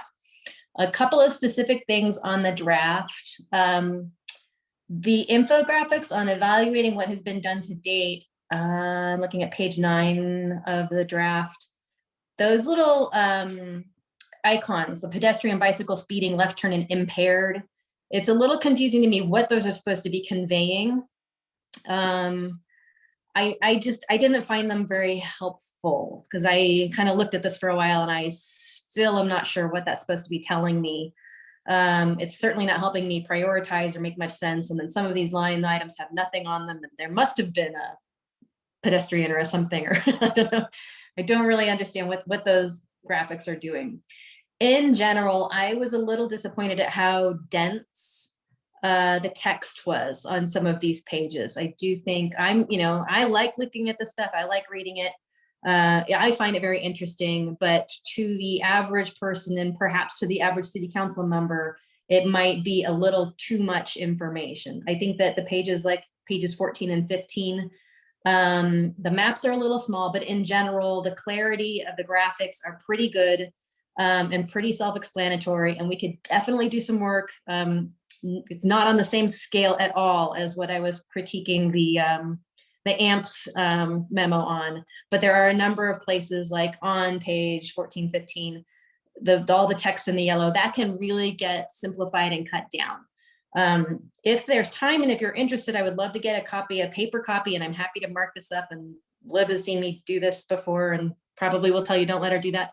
If there's interest in having me, suggest places to slash and cut, I'm usually pretty good at editing, and I would be happy to give this a shot, and I could get it to you within a week, I think. So I just want to put that out there. Just do let me know if you would like any, more specific impact on or input on that. And I think the last thing that I wanted to say that was of substance, I liked how you changed the treatment on people ages 65 and older. In general, some of this extra verbiage is to adjust to sort of industry practices about non-weighted and non-ableist language. I think you've done a fantastic job in general at sort of making this very current and expressive and even-handed. The one place that as I said, of substance is on top of page 26 and 27, the other areas of concern. The only thing that jumped out at me was the top sentence that says other areas of concern are largely addressed through specific education efforts. And that raised question for me because this is supposed to be just the data. This is just the facts, ma'am. And this document is not supposed to be saying, here are the appropriate mitigation measures. In general, I'm a much bigger fan of engineering first, enforcement second, education way last. I mean, especially when the people to ages 15 to 19 and people ages 20 to 29, those are all still students. Like, we're actively educating them. They're still in the education system. So I would just hesitate concluding that education is the best way to mitigate these. I would say, I would rephrase this particular page and identifying these areas of concern is to say that these are areas where certain identifiable segments of the population are still overrepresented in severe crashes, or they're bearing the risk is unfairly distributed onto them as evidenced by the crashes, something along those lines. I did not say that very clearly. Do a better job than I just did. But that was the other page that really jumped out at me, like, whoa, got to be careful here. I like the treatment of the other Vision Zero objectives at the end. Yeah, and in general, I think it's pretty great. It was, like I said, a little text heavy. And I look forward to seeing how this informs the action plan. But so far, really, really great job. And I think that's all I have for you. Thank you, Tila. Anything else, Tab? Excellent. Okay, we will move along then. We're a little behind, but not too bad. Thanks, Devin and team, for all this work. I agree with Alex. It's just one of the more interesting things that comes out of the transportation department, and good to see. Okay, we're going to carry on then. We are now at item 7 on the agenda, staff briefing, tab feedback on 30th and Colorado.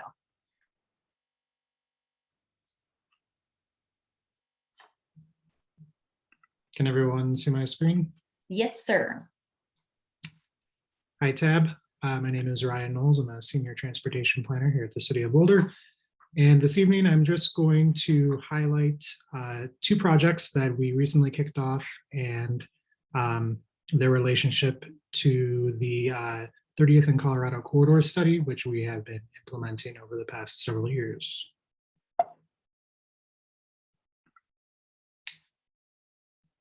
So really, again, we are focusing on implementing the recommendations from the 30th and Colorado corridor study. And so the 2 projects we recently kicked off in December of last year, I should say, is 28th Street and Colorado Avenue intersection, which you can see is the star in the intersection on the map to the right. And then the 30th Street corridor improvements. So the line just south of Arapahoe, heading all the way down to the 30th and Colorado underpass and protected intersection. And we recently completed the Colorado Avenue and Region Drive project with the raised protected bike lane and multi-use path to the west of the intersection at 28th and Colorado, and are under construction on the 30th Street and Colorado Avenue intersection and underpass. And so the purpose of all these projects is really to increase multimodal safety. And so all the projects include raised protected bike lanes at intersections. For the 28th and Colorado protected intersection and projects on Colorado Avenue, we're including business access and transit lanes. And then throughout the corridor, we're focusing on enhancing pedestrian infrastructure.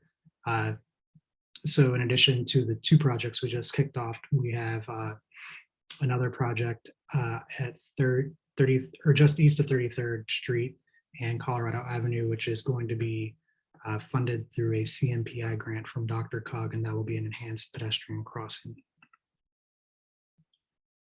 So just to recap on the 30th and Colorado corridor study. So this study was completed in 2018 and accepted by City Council in 2019. It was a very thorough process that we went through to develop the study, which ultimately we're pulling these projects from and implementing systematically in the corridors. And it was an involved level engagement as identified in our strategic engagement framework. And what that means is really we worked hand in glove with the community to develop options. We had a community working group that met regularly through the process. And we really worked to assess and refine the options that the community consultants, TAB, and city staff created to then develop the alternatives which are informing the project. So we are applying for grants for and implementing through the 2 corridors.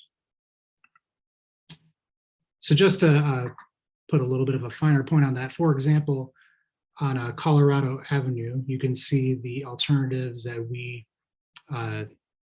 assessed through the study before you. And so ultimately, through our evaluation and analysis of the options and with the community engagement process, we landed on option number 1, which really is the alternative that we are moving forward with along Colorado Avenue. So there's a variation of what you see in the top right section on the right-hand side of the slide on the south side of Colorado Avenue between Regent and 28th today. And that's really what we're focusing on building between 30th and 28th in the future. And as part of this 28th Street and Colorado Avenue intersection project we just kicked off. And so that intersection project will look like this. So this is an updated graphic based on the alternative that was designed at the conceptual level through the 30th and Colorado corridor study. And you can see that we've updated the alignment of the Colorado and Regent in the yellow at the bottom of the graphic. But again, really focusing on building raised protected bike lanes, a protected intersection for cyclists and pedestrians, the bat lanes for transit going east and westbound, and then left turn lanes at the intersection, turning left onto US 36 southbound. And really the purpose of adding a lane there is to make the entire intersection more efficient for all phases, which would include the bike and pedestrian phases. The other project that we recently kicked off was the 30th Street corridor improvements. We've also been referring to this project as the 30th Street bike lanes project. And so again, this is one we picked directly from that 30th and Colorado corridor study. And again, through the engagement process, we evaluated a number of alternatives with a community working group and our stakeholders, the public, and ultimately landed on a combination of options 5A and option 3, which is raised protected bike lanes with a landscaping element. And so the design that we are taking to further engineering and design is a variation on what you see before you. So this is evolving. There are some challenges with the alignment through Scott Carpenter Park, and so we are working on the engineering side of that. But again, really that alternative that we developed through the process is what's informing what we are building. And so again, raised and protected bike lanes. We are also looking at raised crosswalks where feasible across driveways and minor streets, which is something that the study recommended. And we will also be looking at a speed limit evaluation for 30th Street. And that would be a lowering of the speed limit. So just a quick overview of the budget for these two projects. Again, we've been very successful in securing federal and state grants for these projects. And so you can see the majority for the 28th Street and Colorado Avenue intersection, as well as the 30th Street corridor improvements, is coming from external sources, and the city is participating significantly, but we're really able to leverage our local funds to build larger projects with the federal and state funding that we've secured. So for community engagement moving forward, because the Colorado 30th and Colorado corridor study was an involved level of engagement to develop the conceptual designs, through the refinement of those designs, we're going to operate at the informed level of the engagement strategic framework, which means that we will make decisions based on technical analysis, and we'll communicate those decisions with our stakeholders, with TAB, with the community, and and discuss why we've arrived at those decisions as needed. We are planning on coming to tab 3 times, including tonight. So in addition to this evening, we will return in the middle of the design process, and then a third presentation before the CDOT concurrence stage, which would be in the fall of this year. And so at all 3 briefings, we're asking you for your feedback and guidance. And then we will also hold a public information session where we can explain the projects and where they're coming from and how we're moving forward with the community and answer any questions they may have. And then we'll be doing some targeted stakeholder engagement, as well as including information about the projects online through project web pages on the city's website. So the timeline for these 2 projects, again, so we kicked these off at the beginning of December of last year. And after this evening, we will be doing our engagement process, which will include speaking with community cycles and other stakeholders, as well as having that public information session. We will return to tab in the summer of this year. And then in fall, we will also return to tab, which I did not include on this little dot here, so sorry about that. But we will return to tab in the fall before finalizing the design and receiving concurrence from CDOT, with the goal of construction in 2023.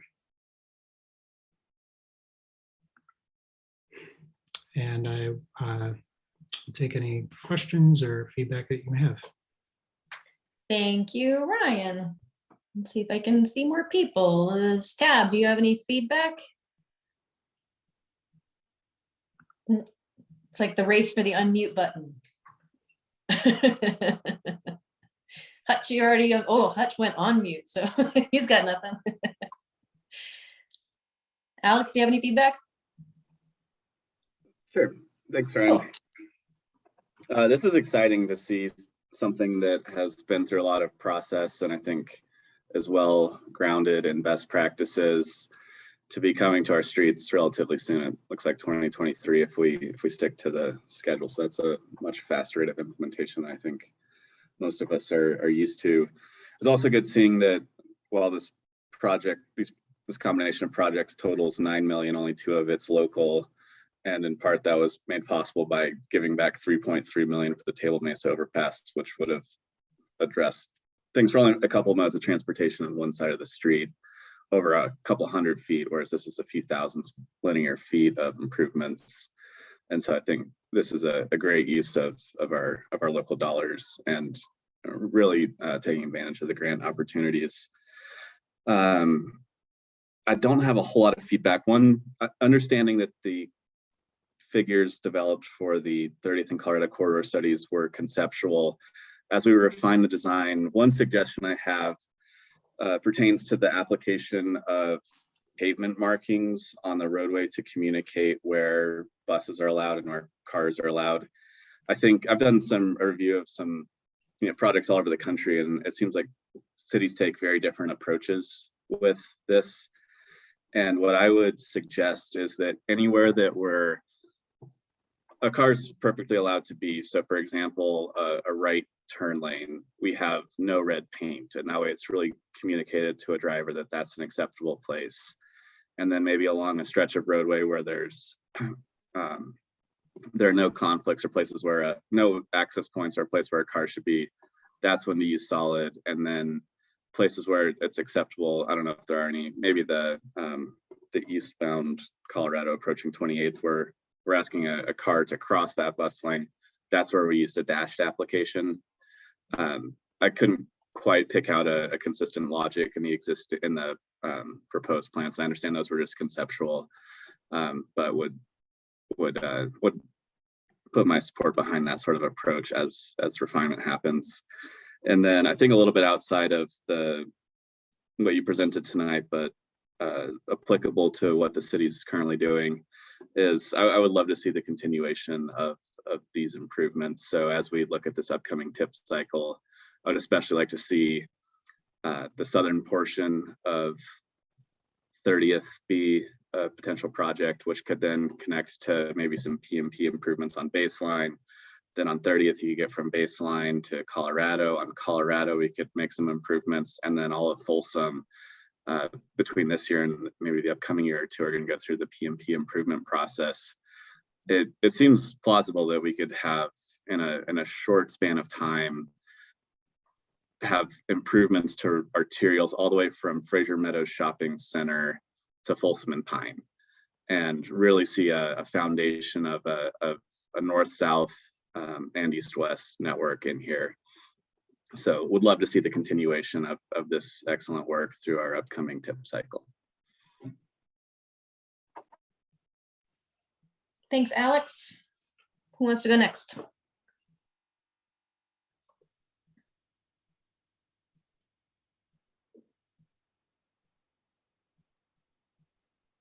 Mark, go ahead. I actually have a couple questions on the slide, the 30th and Colorado corridor improvements, but they're kind of detail-y. And Ryan, I would be happy to discuss this with you offline if we want to keep going with the meeting, or I can start asking them now if other members are interested, but I don't want to bog us down with some of this stuff if it seems too detail-y. So I guess I would just caution that, Alex has noted, what we've been looking at is mostly conceptual. We're not at design, but if there's some like big picture design, don't forget this group of people kind of thing, feedback. I think that's perfectly fine to air right now. That's what we're supposed to be doing at the TAB meeting. Okay, so I'm looking at the entrances and exits to Scott Carpenter Park and the CU Research Labs and Marine Street. And I'm wondering about vehicle counts going in and out of all of those. I mean, I am in favor. There are other areas in the city where we've treated these sorts of intersections very differently. And I actually like what I'm seeing here, I think. The entrance into Scott Carpenter in the top center, is that the only, am I missing an entrance, or what am I seeing to the south of that center entrance there? I'm not sure I understand that. So this entrance here, yes, yeah, is so it's an entry in and an exit out over here. Okay. So I don't know. I don't think we have even touched that topic yet. If we would be changing that condition or not, that would be something I think we would need to talk to Parks and Rec about. But yeah. So this is basically you enter here and then you exit over here. These would be newly constructed entrance and exit, different from what is there today. So the alignments would align with what is there today, but the driveway aprons would be reconstructed. Okay. All right. I'm going to get into turn radiuses and vehicle counts and stuff. And actually, I'm just going to take it offline. I would like to talk to you at another time about that. Okay. All right. Thank you. Thanks, Mark. Is that it? Okay, great. I just had one bit of feedback, and it was just about the same place that Mark was looking at. It has struck me, we haven't had serious flood events too badly in the last couple of springs, but it is a not infrequent occurrence that a good portion of the spring with as runoff occurs, that this bike path, the Boulder Creek bike path that runs underneath 30th Street here, regularly gets flooded. And this intersection, or this underpass under 30th Street, is one of the ones that gets flooded the worst and stays flooded the longest. We have gates that direct cyclists usually to the surface, but this particular surface crossing is not supposed to be a surface crossing. cyclists are directed to go very far out of their way over to Arapahoe Avenue and use the signal across. Almost never do they. They kind of play Frogger crossing that, and that is not something that's going to go away. So I am not seeing anything in these conceptual designs. I'm hoping it's not too late to address this class of people, but it's regular, predictable, likely to recur, and something that without more serious flood mitigation measures at the Boulder Creek is going to continue to happen in the future. And I believe as part of this project, we should be incorporating some sort of crossing mechanism for the cyclists who are diverted sometimes for a month or more in the spring off of one of the busiest, if not the busiest multi-use path in the city. And that's the only real big gap that I saw in these plans that I wanted to raise right now. I hope it's not too late, as I say. We've just kicked it off, so it's still something that we can discuss. Yeah. Okay, any other feedback, Tab? I was also impressed. I was wondering how naive I was, but I was also thinking, gosh, this is really fast. So echo what Alex said, that was really impressive. I'm going to be happy to see it happen so quickly. Let's make it happen that quickly. So just to be clear, it'll start construction. It will start construction. That's okay. I have something on the condition of the current construction. I don't know if that's for this, or maybe that's separate. That might be separate. Okay, I'll leave it to that. Okay. Yeah. All right, let's move along then. That sounds like all the feedback at the moment. Thank you, Ryan. Thanks, team. Thank you. Okay. And that brings us to matters from staff. Thank you very much. I just wanted to do a brief update to Tab about our work planning efforts. I'm not going to bore you with what you already know because you helped us construct our work program, and that's what went into developing the budget for council. Originally, when we had conceived of bringing this forward to Tab, we had anticipated that council would already have had a meeting talking about, sort of their work planning efforts, et cetera, and a lead up to their retreat. But clearly with the fires and then with the windstorms, they deferred that to a week until tomorrow. I just wanted to let you know, I guess, 3 things that may have some potential implications in terms of our work program. So the first is that there is a new city initiative being launched on racial equity, and each of the departments is being asked to develop a JEDI team, justice, equity, and diversity and inclusion. And so that will take some bandwidth and effort, but it's also something that I believe that Tab has been very strongly interested in.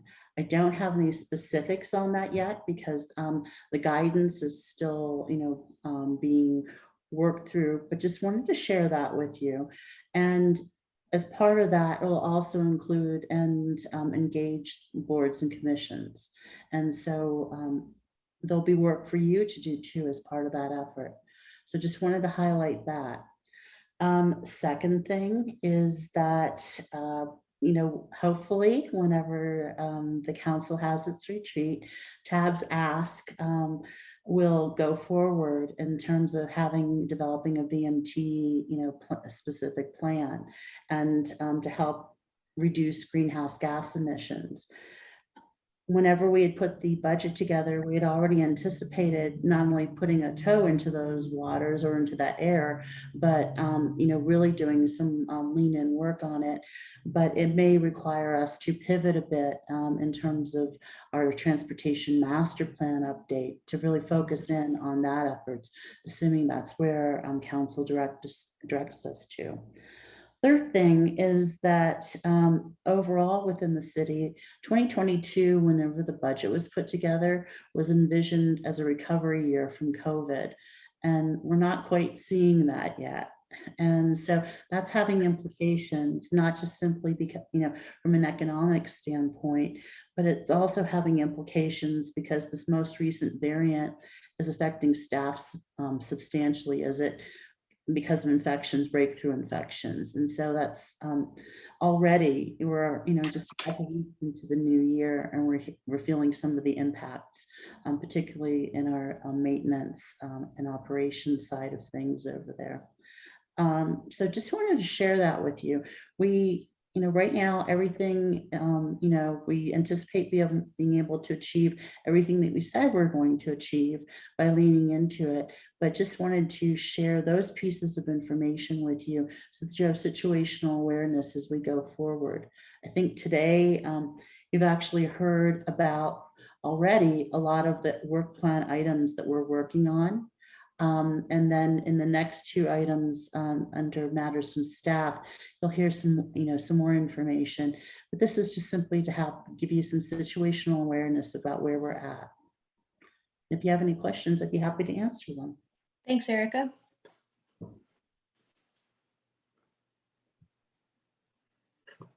I'm seeing satisfied faces. Thank you. Thank you.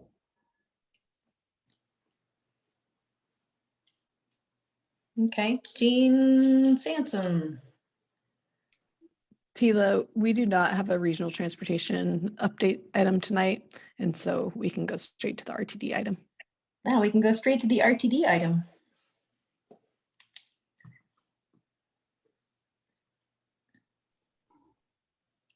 There's Danny. Hi, Danny. Good evening. Let's see here. Pulling up, I've got a presentation. So are you able to see this? Yes. Okay. Great. Well, thank you. So good evening, Danny O'Connor here, Principal Transportation Planner, Transit Program Manager.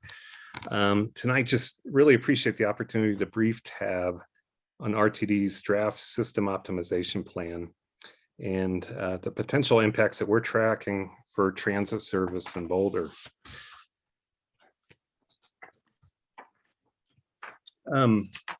As all of you are just well familiar, having a robust and enhanced transit network is just one of the critical elements of our past and current TMP plans and initiatives. Transit plays such a critical role in our ongoing efforts for attractive, convenient, safe local and regional travel options, reducing VMT, enhancing access to educational and employment opportunities, advancing our climate commitment efforts, ensuring those that there's travel options for vulnerable populations, and supporting many, many other mobility needs and priorities. You might recall back in November when we briefed tab on the ongoing RTD service plan that's been in place since April of 2020. This current service plan is what RTD is calling its RTD COVID-19 service plan, which has basically resulted in about a 60 to 70% of pre-COVID service levels on the street across the district. And, in some of our analysis, even those numbers have been even less here in Boulder. So RTD has really, their latest effort has been putting together this draft system optimization plan. So there was a link in the email that went out to tab with this item. And what it does is it reflects RTD's latest efforts to redesign and restore services pre-COVID, but with the assumption that it's only going to be 85% of 2019 service levels. And this is for the next 5 years, starting in 2022 to 2027. RTD's really the genesis of putting this plan to the 85%. This is really dependent upon where they are with their projected budget availability, their labor availability, and it's their effort to basically begin the restoration process for everything that was reduced with the COVID service plan, but it isn't a full restoration, as obvious. We're in the process of doing a real in-depth review of the plan. They have specific plan recommendations for every route within their system, and we're identifying these critical concerns to raise with RTD. Review to date has, though, resulted in some preliminary concerns, as highlighted here. It's obvious that RTD is in a contracting mode. This plan will deliver less service than what RTD had in 2019 across the district, as well as in Boulder. And so it's basically solidifying a 15% service reduction for the immediate future, the next 5 years of 2022 to 2027.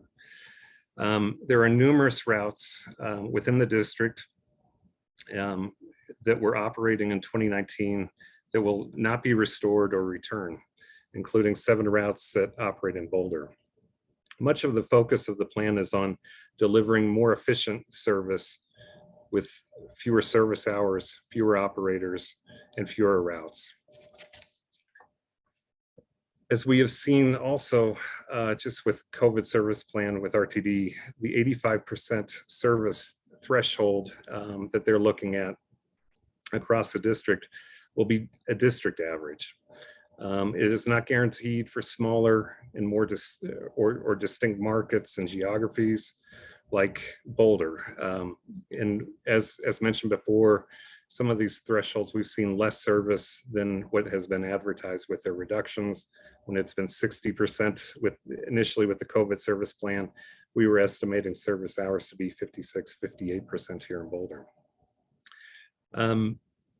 With that, with it not being basically an 85% district average, it is very likely that we will see not only less service levels in Boulder than 85%, but some of the hours shifting to other locations in the district, particularly more urban areas with larger transit demand. Consequently, some service gaps created during the COVID service plan may remain and or not be fully restored. And I think, what's really, just has our eye as we continue to track this is just from a big picture standpoint. This draft SOP that RTD has developed presents some very challenging circumstances for us. Really, we're looking at a 7-year period, 2020 to 2027 at least, of significantly reduced services. And these reduced services mean fewer and less attractive mobility options and challenge our prioritized efforts for reducing VMT and GHG. Just for context here, this is really kind of a table that shows the 23 routes that were operating in Boulder in 2019 before RTD implemented its COVID-19 service plan. Routes on the left are regional routes. So think of those as routes that connect in and out of Boulder to Denver and Golden, places beyond our city limits. Local routes are on the right. And right now, the preliminary plan has 7 routes. The routes that are in red, basically identified for either a permanent discontinuation and or they will be folded into another service. Just to represent this also kind of just on a map, to orient you, it's the same color scheme. The darker lines are specific to the 23 routes that ran in Boulder as of 2019. Red indications and labels are where there could be where some service reductions, specifically lines to be deleted, have been identified. While there are some overlapping services and opportunities for some consolidated routes, you'll notice that there's some areas of concern, specifically around CU, Boulder Junction, East Boulder, where there's quite a few regional routes that are slated to be discontinued. For next steps with this plan, it is right now a draft plan in preliminary status. RTD is requesting comments. We're working at the staff level, and they're requesting us of staffs all across their district for comments on the plan. We've provided some. We're doing a deeper dive into the details to provide additional. And we're expecting that RTD will go basically public after a touch with their board later this month for basically their public input, public engagement process with this. It'll include virtual town halls. They're preparing an online mapping and engagement tool. really to try to help to get the information out specific to these routes. RTD will look to refine the plan later in February, March, with its board to approve it in March. And then the first phase of these changes to be coming in May. I think, just the significance of this plan, really when we're thinking about this is, a 5-year service plan for RTD where we could start to see those changes effective May 1. Just on our end, next steps for Boulder. As mentioned, we've been tracking this since we saw this and met with RTD in December, putting preliminary comments to them before they begin their formal public engagement process.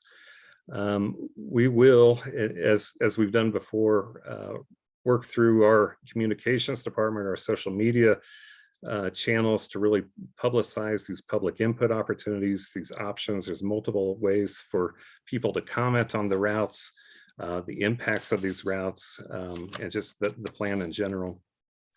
We really wanted to bring this to you tonight just to keep you informed, get your input and feedback, and see where you can partner with us on amplifying our messages and concerns. And then we continue to really engage with various partners who, have been tracking and are also concerned with what this plan means and, the potential impacts. That's everyone from council to MCC, Commuting Solutions, our RTD board rep, BTC, CU, Boulder County, and our neighboring jurisdictions. There will be some more time for the city, as we typically do, to provide formal comments that will go to the RTD board for consideration as they develop this later. Really, so, as mentioned with our briefing, we welcome the opportunity for some partnership from TAB on this development. We were thinking of, just some great ways where we could partner and have your support. Everything from, we will be very active on publicizing the public input opportunities, what the specifics are of the routes, the impacts within the community, anything that you can help through your own social media networks or other networks to help publicize that and get the word out for the input opportunities is appreciated. There will be listening sessions that RTD will hold. And we found these very valuable. We've listened to them, all of them, as they've done these with service changes really throughout the COVID period. And these listening sessions or virtual forums, I think what's been so important to me, just being able to participate and listen, is there has been a lot of feedback really from people concerned about the routes in Boulder. Service being reduced at Boulder Junction, Flatiron Flyer service, the loss of the Golden Boulder route, loss of service in Gun Barrel, and very vocal. Many people who've come through on those avenues. We're counting on them to come through again, and it's just a really good opportunity to kind of get another ear as far as what the community is concerned about. And then if you do, as mentioned, we sent the plan out as a link. It's linked in this presentation as well. If you have any specific route feedback or you hear it from constituents, please direct that to us so that we can track it and make sure that we put this in with all of our comments and concerns as we track and comment on this. With that closes my comments, but obviously happy to take some questions and provide additional context. Thanks, Danny. Do you have any good news? Oh, well, the good news is we are engaged on this, there you go. And we've been tracking it. Since we had a meeting with RTD right before the holiday break, okay. And have been diving in. RTD has granted us some additional time, which is helpful to really dive into the routes, determine what the impacts are from service hours and what have you. And I think the other piece is really with our jurisdictions, everyone from Boulder County to our neighboring jurisdictions, Lafayette, Louisville, Longmont. We're in continuous conversations with them. Really, there's some, I mean, we have specific concerns about the service in Boulder, but there's some greater ones that, and you all know this, I mean, transit doesn't stop at a city limit. And we have multiple concerns that I think we're gonna, just put together, coordinate our messaging. CU is also very active at the table and tracking and providing good data. So Okay. we're on it, we're engaged. It's just, it'll be a big public piece coming really later this month from RTD as they roll this out. So. Okay. I clicked on the link in the email and my computer was afraid to open it. Oh. So security concerns, I don't know. I would ask, can we have this presentation be made part of the packet, the public facing, packet and information that's on our website and on the tab page instead of just being in an email to us? And I think you said that also in this presentation was a link. I think there was a link. So maybe we can access it from there, but my computer says there's security concerns and won't let me open it. Yeah. My second question is, would it be helpful if we had a public hearing at tab on this? I guess that's something maybe we can discuss at the agenda setting meeting next week with the team, but it sounds certainly worthy of, like, if tab is going to make some kind of statement, we need to have a public hearing first. It might be a good time to, provide another public forum. Yeah. I think that would be helpful, because anything that we can do to collect comments and document them, and also just that we're aware when we see the comments and we hear of them in the public meetings that RTD does hold. But if there's more, we definitely want to hear them. So. Okay. Any questions, comments, Alex? Sure. First, I want to clarify, is there an 85% reduction in service hours system-wide, and then we're anticipating, not 85% reduction, 85% of the existing service system-wide, and then in Boulder, we're going to see, did I hear 56 to 58 of our existing service hours? Yeah. No, thank you, Alex. Yeah, let me clarify a little bit on that, because there's a couple steps, but you're on it. So in 2019, basically when RTD implemented its COVID service plan in April of 2020, and they put service on a Saturday schedule, it resulted in a 60% of 2019 service level. Since then, they have bumped that average up to about 70%. This plan is to ultimately put together a system that's at 85%. So it won't be 100% of what we had pre-COVID. The numbers, and I've got it kind of in a back, the information here, but when RTD went to 60% with that initial COVID service plan, we tracked the hours locally and we were approximately at 56 instead of the 60. When it went up to 70, we were about 68. We're going to do the same analysis with kind of the new service plan and routes to try to see where these routes fall in compared to that 85% threshold. But so when they're saying 60 or 85, it's district wide, but they're not guaranteeing it for specific smaller geographies. And in some cases, what they are saying too is, this is an opportunity where they're moving services from different markets to larger urban markets or places where they have more demand. So. Okay. I guess I've been professionally involved in a couple of these reimagining efforts, most recently for the town of Breckenridge, who through the years kept adding service in the form of additional routes. And then we were able to take a step back and think about how they best operate their existing how they best use their existing resources and expand the transit. The answer we landed on was consolidation of routes, that fewer routes that were more frequent and had more coordinated transfers would actually be the best way to a loss in number of routes wasn't a bad thing in that case.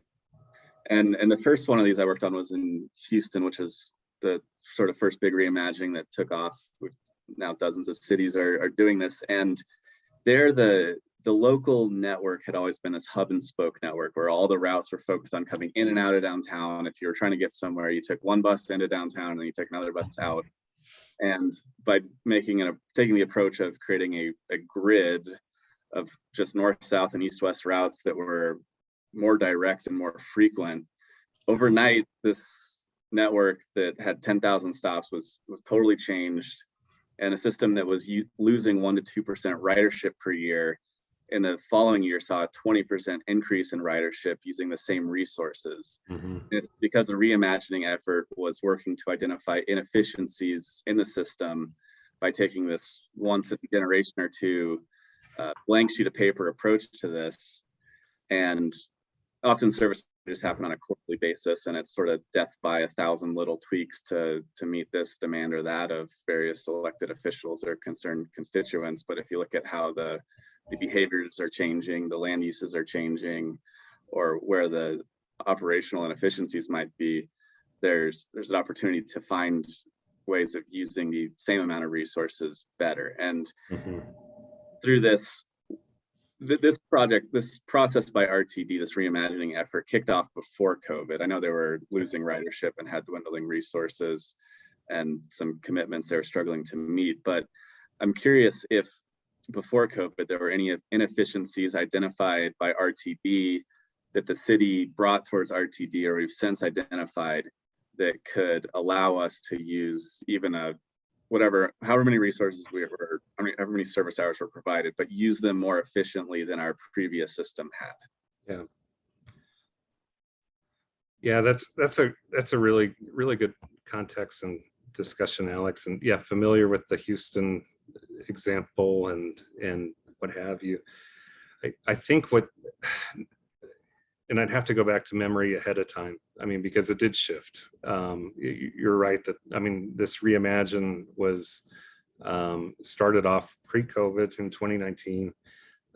It was a look at, we did assume that there were going to be some efficiencies with it. That's what they were saying, trying to best match market and supply and market, consolidating routes and having better schedules, more streamlined service that's easier to understand on the street.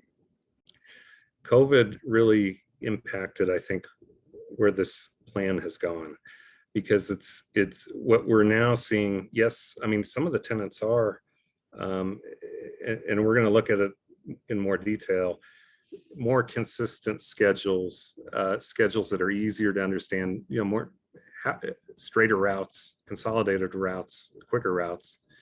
But it wasn't a full redesign where they had that opportunity.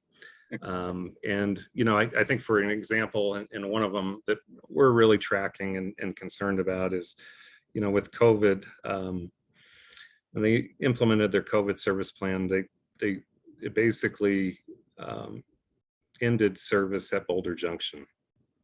And, that's something we have asked for, continuing look for that to be basically reinstated. I mean, talk about a location from a land use standpoint and all the public investment and the T and TOD and the T in a transit center, and we have nothing operating there. And initial review of this plan, there's only 1 out of 3 routes coming back to Boulder Junction, and there wasn't an opportunity.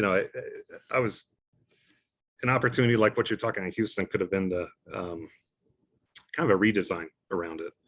And a lot of this is just kind of working with, okay, which ones can be trimmed back, consolidated. Let's have some consistent schedules and go. So I see Erica has her hand. Yeah. So. I think to your point, Alex, it's one thing if RTD were to take the hours that previously had been allocated within the Boulder environment and say, okay, we're collapsing, these routes into this, and then, but we'll have more rate frequent service. But that's not what's happening. Essentially, the hours that formerly were allocated to the city of Boulder or within our geography are being reallocated outside of our geography. So we're getting less. And the net result is that in certain areas that we had built up land uses to help support transit and increase ridership, we're creating almost a transit desert in this new reimagination. And it will not serve the community well. And it's inconsistent with not only our transit plan, but our transportation master plan. Does the city have any insights, or have you done any analysis where our input to RTD could be some of these tweaks that apparently they're not bringing to us in this process? Do we have specifics that we can offer to them in turn? Yeah, and if I can just jump in here, we continually provide that feedback. I mean, that is a large part of Danny's role, is that continued coordination with RTD and their service planning team. And so, we have a good sense of what the community's needs are from a transit perspective and what should be delivered in the community. And he's continually in conversation with RTD about that. And that's been through this whole reimagine process, but also just in, quarterly service planning, service changes. So they definitely know what, our desires are for the community from a transit perspective. And that's, the reality of it is that they're balancing a budget and they're distributing resources across the district. And so you get what Erica just kind of summarized of where the allocations are going. Okay, thanks. I might want to follow up with you, Danny, about that, if you don't mind, about sort of what our ongoing historical asks have been. One final question is, as a result of this, could we possibly redeploy the hops, some of that service that we do have some control on, to fill in some of the gaps or provide something that RTD is taking away from us?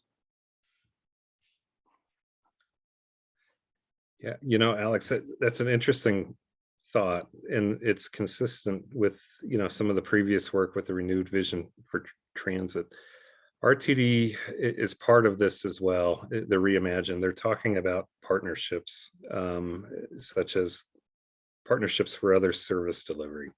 And they point to the HOP as one, that's co-funded RTD City CU, and they're looking for potential partnership opportunities for additional service where they can't provide it, but maybe there's someone, like the city, that can partner in some sort of funding agreement. I think the trick is just there is a funding commitment. RTD, they don't pay 100% on HOP. That there is a significant city commitment, and how do we, if that's somewhere where we go, how do we navigate that? So. Okay, thank you.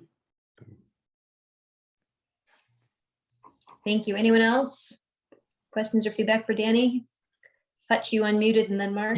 Yeah, just along the lines of what Alex just suggested, I've always wondered, because I've seen this pattern in other cities. We have some needs here that are sort of commute driven. And there's obviously some that are schools driven that I think are handled relatively well here.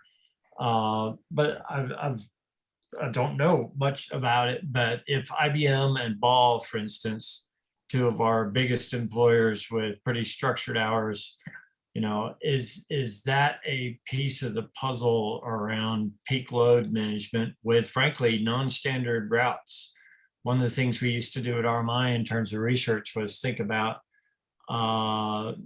flexibilizing both the routes and the timing in ways that I've never seen RTD do. Like, there's 10 buses in the evening doing this variety of non-standard routes, and the rest of the time they're doing something else. And so I don't know if they're at all open to that, or whether you think that us leaning in on on those sort of route flexibilization things would be helpful. Yeah, that's a really good comment, Hutch. And I think the other thing, it goes a little bit with what Alex asked about, other opportunities for supplemental service and what RTD is asking for with partnerships. One thing that they're exploring are potential flex zones that to basically cover larger geographic areas in partnership that they can't basically do, and it's inefficient or ineffective with multiple buses as they would have to schedule, but more of your on-demand flex zone pieces. And they have those, that's part of that plan development. They've talked to us about that potential for Gun Barrel with a potential flex zone up there to really connect with those employers and with their fixed route service. It's also identified for East Boulder, just in their initial draft service plan that we see with this SOP. But some of that more kind of untraditional, almost like Uber, app-based, on-demand, smaller vehicles that are hubbing out to your larger line haul regional routes. So. Erica, you have your hand up? I think there's another dimension to this too, that, the creativity that you just talked about and having that flexibility. RTD, as have other transit agencies across the nation, have been essentially suffering from the Great Resignation. And so trying to get, transit drivers, et cetera, is a whole other thing. So even if we had the money, we had everything else, we would still have that other hurdle to overcome too.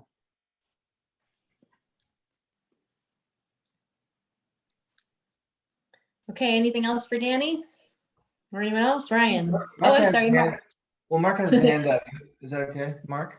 Yeah, I forgot I had called on Mark.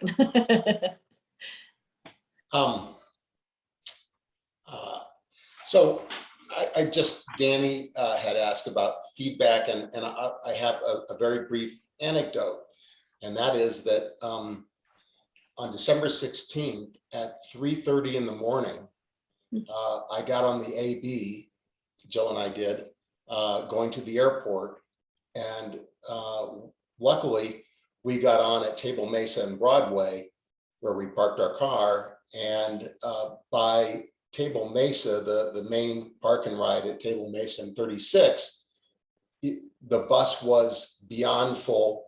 It was the aisle was full up to the driver, and the luggage compartments were full. The people had their luggage in the aisle. It was unsafe and uncomfortable for everyone, including the driver. And to me, it points to RTD underestimating the speed with which and the need for transit. And I know they're budget constrained, they're staff constrained, but part of their staff constraints is the uncomfortable nature for drivers of dealing with fares, dealing with cash, dealing with overcrowded buses. And so anyway, that's my little anecdote. My question is, the federal government gave the state money in support of transit agencies, and the state seemed to have given that money a portion of that money to Boulder County, who we obviously partner with on all sorts of things. What is the status of those funds with the county, and how are we using our relationship with the county to do a better job with the funds from the federal government during this period? What's happening with that fed, state, county money pot? Yeah, I can give a quick update on that. So that's a really good question, and it applies to this. So there was 34 million, give or take, that was directed from the state to Boulder County. That's for the UZAs of Boulder, Longmont, small UZAs, urbanized area, the formula. Boulder, Longmont, and then Louisville, Lafayette. So it was funding that came in, and basically part of the federal rescue to help get transit restored and back going again. Boulder County has taken the lead. So in order to tap into that funding, they have to go through multiple hoops to become a direct recipient to FTA. So it's programmatic. You know, there's calls probably every 2 weeks that I participate in with Boulder County staff as well, with FTA, trying to get, you know, next steps with these. It's a timeline that could take 6 months plus, 12 months. I mean, really to go through everything that FTA requires. But that could become, you know, and it's been eyed as a potential to really help potentially with some of these restorations in the near term. It's the money has a 5-year window on it, you know, but it won't restore everything. But it's, you know, it's an opportunity to get more out on the street. So. Okay, thank you. Yeah, it's too bad that money that was intended, you know, the federal government does a lot of things that it wants to get out there right away, and then it gets mired and the money doesn't really move out as quickly as anyone had hoped. I just want to support what Hutch and Alex and everyone has been saying, and it really comes down to, you know, what do we control? What can we do? And, you know, how can we change our own systems in ways that we can manage and control? And I just want to, I support the idea of changing the hop, repurposing it during different hours. I also encourage the idea of going to our major employers, including Google. Google, as everyone knows, in the Bay Area has their own fleets of buses and things. Now, Google has gone pretty much virtual, but I think getting with our major employers and looking at ways to provide additional services, not just to their employees, but to the community in which they reside, I think would be a really good strategy. And finally, I tend to repeat myself over the years on TAB, and I'm going to repeat myself again. This is an opportunity to reevaluate our subsidies for neighborhood eco-passes. And again, you know, we did a little working group, and I've made my thoughts known about that. But again, we have a pool of money.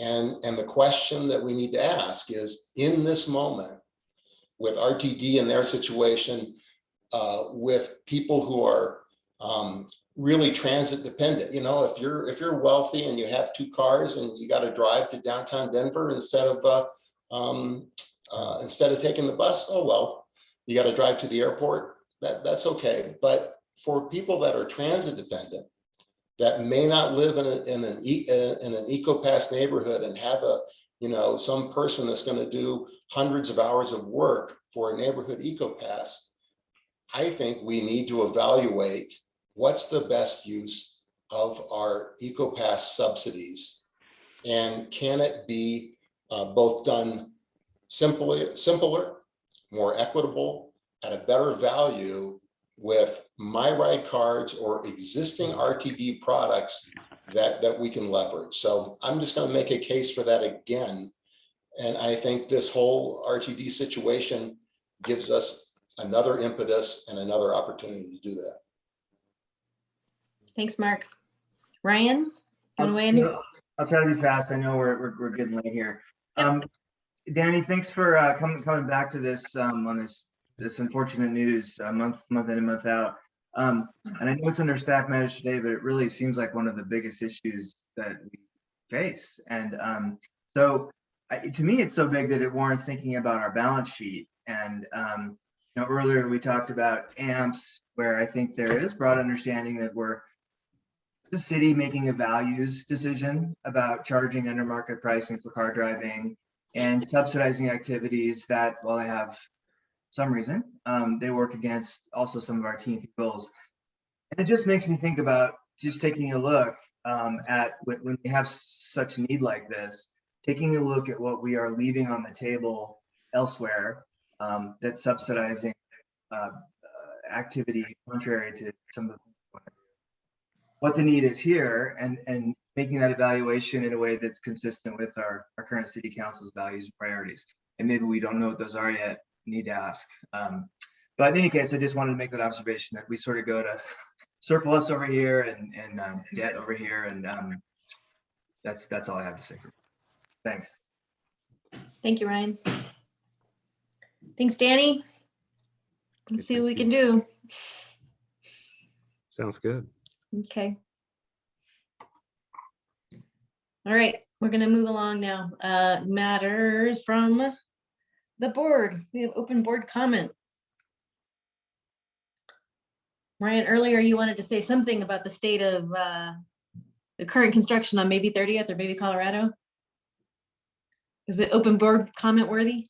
On the hook. Okay. Yeah. I mean, I don't want to just, complain about everything, but yeah, on 30th, here's my question, and I don't know if Ryan's even with us, but we could come back to it. But it's just, I saw the construction, I think to start construction date would be 2023, or I'm not sure if that was the built by or whatever. But for months now, I've been trying to ride westbound on 30th, hang north on, sorry, I'm on Colorado, I'm going westbound, and then to turn north onto 30th.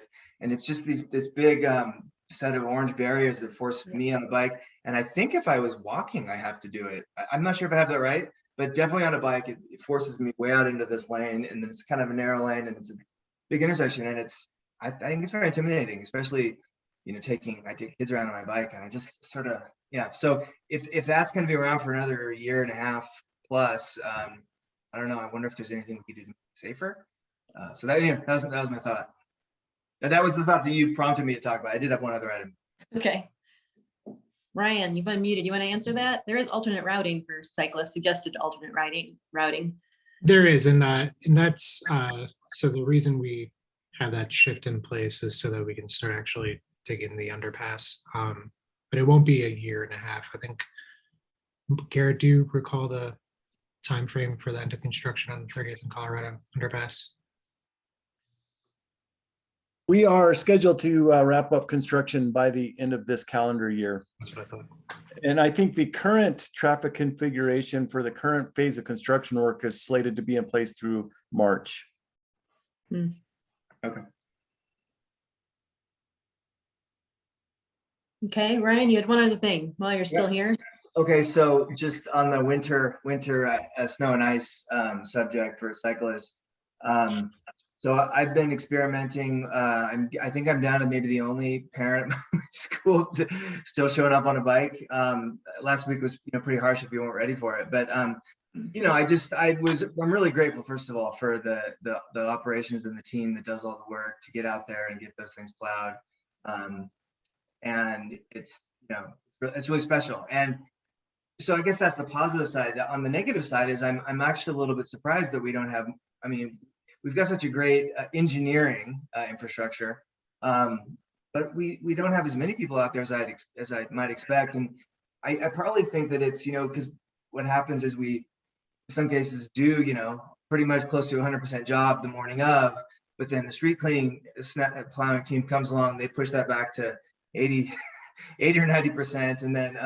And then a few days later, then we get, the thaw freeze, and we get these just persistent, really slick spots that make people just kind of, in the same way that they make decisions about not wanting to get too exposed to cars, they kind of, it doesn't seem right out there. And I don't even know that I have a specific question, but I guess I'm just sort of wondering in an ongoing way, how are we doing on this? And specifically on the matter of you clear the bikeways, and then the street operations come along and then mess it up. Is that something that we, I guess, as a known issue that we're working against. And then I guess more generally, I don't know if there's any thoughts on this, but I don't want to put folks on the spot, but those are just things on my mind. So comment or don't, that's fine. So what Erica. is that this past series of storms was a little bit more unique. And so we didn't have as many staff out on the roads here in Boulder. And the reason why is that we were helping our neighbors in Superior as the fires were, essentially continuing to rage.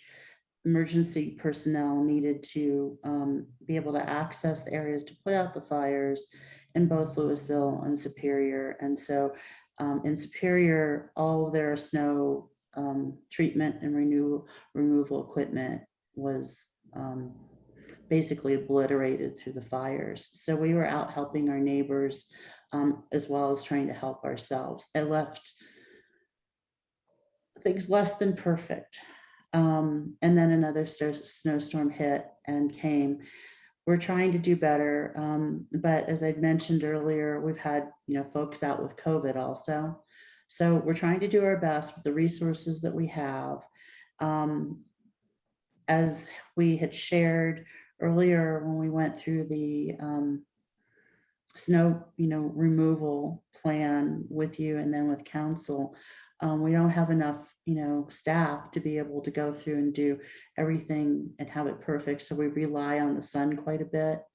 But whenever we do have the situations that you're talking about, we do try to go back and replow and get that out of the bike lanes and basically slush it back and forth.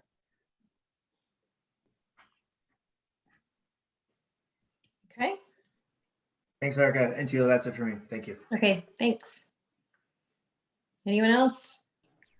Hi, Hutch. Well, I thought I should say something because next month will be my last TAB meeting as a TAB member. I know. So get your digs in the next 30 days or 28 days or whatever it is. I guess it's February.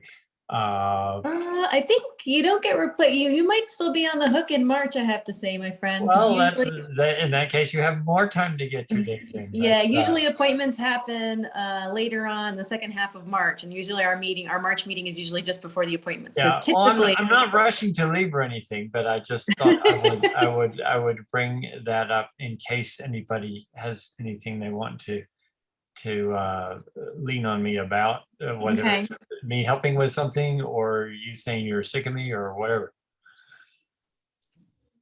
Should we put digs on a Hutch in the agenda tracker?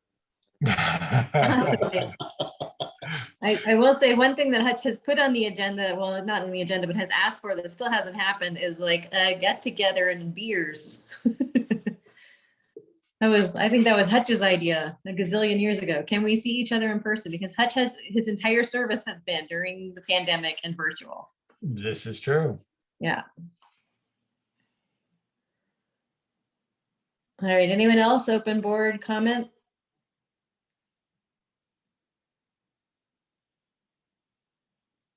You are refreshingly quiet.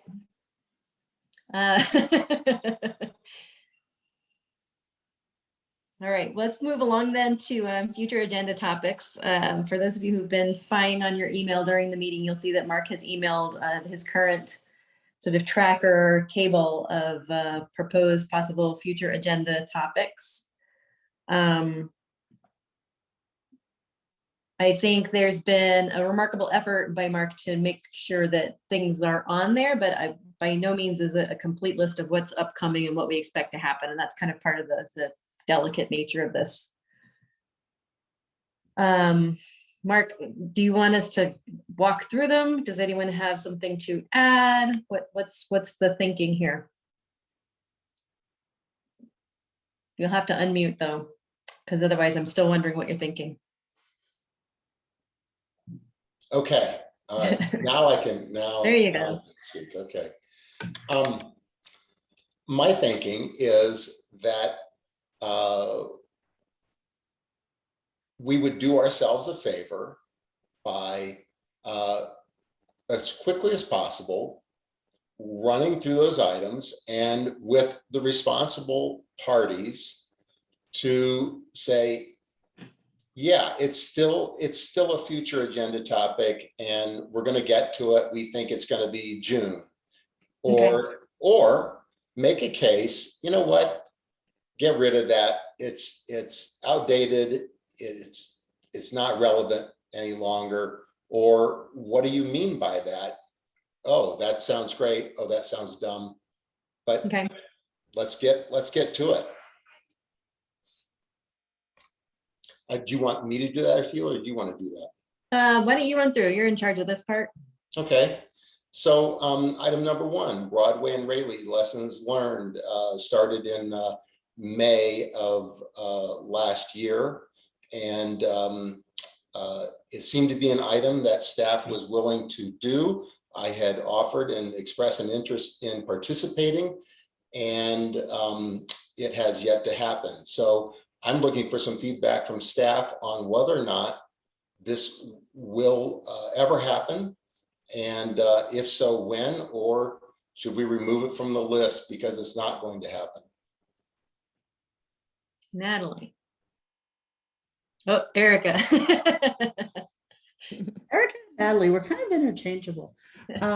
So I think currently it was scheduled, I was talking to Natalie earlier, doing a debrief, not only of Broadway Relay, but amongst, there are a number of other projects that TAB has had thoughts about, etc. And so originally we had that scheduled for March, but would like to move it for to February because it's lighter, and we really do want to share with you what our learnings were as we went through not only just Broadway Rayleigh, but a number of other projects. And so it was on a list of things that I had identified for follow-up for us. Okay, great. Thank you. So what was the expected conclusion? February. Next month. Next month. Okay. Yeah. Okay. Okay, that was 4 minutes, and there are 11 of these, and I don't want 4 minutes each. Okay. Play bond presentation. Same question. Same question in terms of that, so that the guidance that I gotten is what I'd shared with you all earlier, that the city is launching a new initiative for racial equity and wants to have it consistent across all the boards and commissions. I don't know when and what that looks like yet. So we either take off Clayfong or we rename it or something. At Mark's urging on this, I just decided to watch a recording of the presentation myself, and I would encourage other TAB members that are interested to do that, and we can discuss it if we want to later, but there are recordings available online of it. Okay. Thank you, Alex. Okay, I'm going to note that as will remove and provide link. Okay, cool. Okay. Item 3, the Millennium. There was a little confusion about that because I didn't really say it is that council has requested TAB input in regard to the redevelopment into housing of the Millennium Harvest House site. Council didn't put a date on it. I'm sure planning board is involved in this as well, but I wanted to put it on this so that we could make sure it didn't slip away, and that TAB would have an opportunity in the future to comment on the Millennium design. Okay. So, it sounds like that just stays as it is then. Unless staff has some date that they know certain or whatever. Those would be our colleagues in planning and development services, and I don't know off the top of my head a specific date, so we'll follow up. Okay. Okay. NSMP process for pedestrian crossings. I had requested presentations and a copy of the process used for responding to crossing requests. And have not, I would like to do that presentation at the next TAB meeting, should I have that information delivered. I'm happy to wait till March. Okay. But it's a question of when can I get that stuff? Or Yeah, if I'm going to get it. Yeah, we can work on gathering that in the next week or so. And it should be available for February. Thank for you to prep for February. Okay, thank you. Okay. 30th Street design planning. Is that just what we did? I think so. I think we just got an update of that. So yeah, that can come off, I think. Okay, all right. Okay. This item 6, update on fatality at Pearl and 26th Street. This may be a bigger topic in terms of how do we deal with serious crashes and deaths in our transportation system. So we can talk about that particular incident and when we'll get information on that. And we can talk about, is this something that we need to actually build a process or a procedure for? I think that's a fair question for staff. There's definitely at different times in the past year or two, we've been wanting to know more information sooner, and sometimes it's not available. And yeah, Natalie, you've unmuted. Do you have something to enlighten us here? Well, I can start and Erica can chime in. I mean, I think so. We're getting into the practice of, as soon as Erica and I have the information available to us from the police department, we share the details that we have, and oftentimes, you know, there are investigations that are ongoing, and so we don't get a lot more information, and so we're not able to share much more. But I think we can talk about internally as a staff team how we, you know, have any type of like follow-up once BPD has concluded an investigation. And then we can come back with an update on that after we've had a chance to talk internally. Okay. I'm just mindful that I forget if it was July or August, but earlier this year, you know, there were a sufficient cluster of crashes and serious injuries that the police department did come, and we didn't know if we could maybe build something like that more regularly. Of course, we're hoping this becomes a less and less regular occurrence. It's hard to systematize it, but just noting, you know, in 20 seconds, this happened last week and it's ongoing, and then we never hear from it again. It's deeply unsatisfying, because the next time we hear about it is when it's collated in data, you know, on a biannual update to the Safe Streets report. And there has to be something in between those two extremes that's more satisfying, more responsive. So that's what this item is. I'm not sure what we do with it. Sounds like Natalie just said you're going to have more internal discussions, and we'll just kind of keep thinking about how to better update people. I don't know. I don't want to put words in your mouth. I think the reality is that we are an information conduit, and so we need to talk with our partners in the police department, because they're the ones that have the literally on the ground information and then the reports, etc. So we need to consult with them. Okay. Well, I'm discerning that there is interest in having more regular sort of touch points with TAB and PD directly. So if that could be conveyed. Yes. So I would vote to leave it on. Okay. And see where it takes us in the next meeting or two. Okay. Here's Hutch's. Yeah, I was going to comment briefly on the previous one as well. I mean, sure. In at least 2 cases, just in the news, there's been criminal proceedings against the drivers. And I'm wondering if there's some way for us to have some sort of, as TAB, and we can do this homework ourselves, running capture of the data and of these long running things. We've got 5-year terms That's arguably as long as at least some people on staff are playing their roles. So we're sort of the long-lived people around here, notwithstanding my 2-year term. And I think some of that longitudinal insight about, what happened for at least some of the more major incidents might be something that we just figure out a way to keep track of.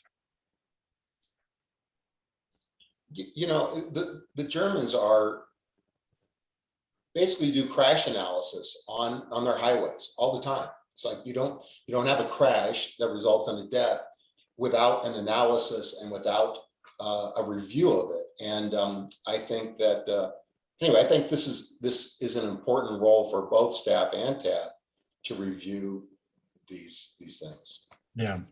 Anyway, I hadn't put much more thought, but it did occur to me, some of the things that have been going on have continued going on. And in the case of speeding and bad driving, there's now, some additional pieces of data about what happened, and people are under criminal indictment, etc. With respect to this process for, how do we deal with, and to me, this builds on the point Alex has been making for quite some time.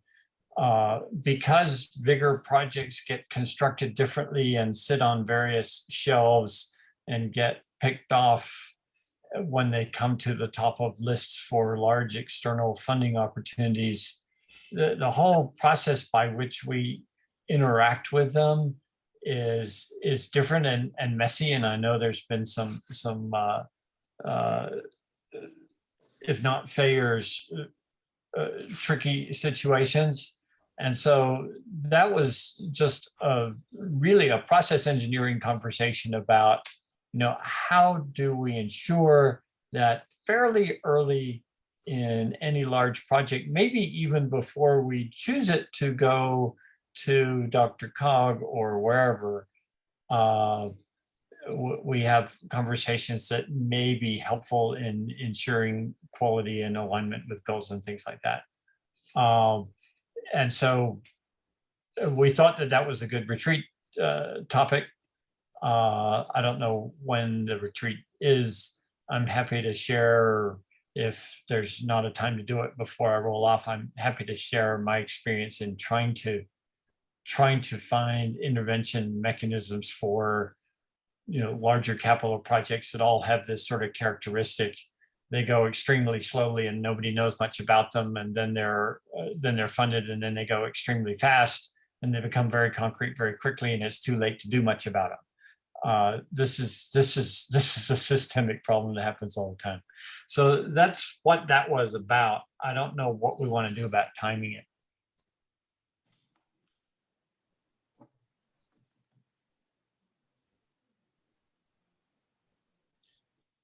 I would offer 2 suggestions. One is that continue to have that as a retreat item, but then I can also share that as part of our lessons learned, the situation you just described is something that we've talked about extensively.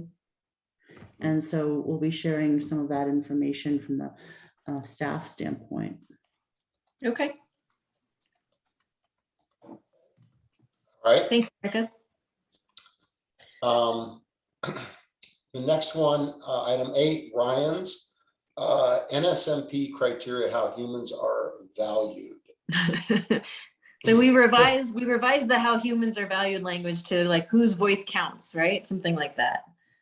Yeah, so I'm gonna make a pitch for this. I'll back off if nobody else is interested, but I'll just try to remind you of what this is about and with my update on it.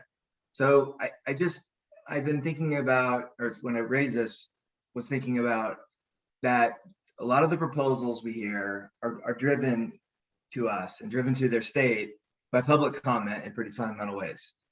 And staff naturally needs a methodology to make sense of public comments.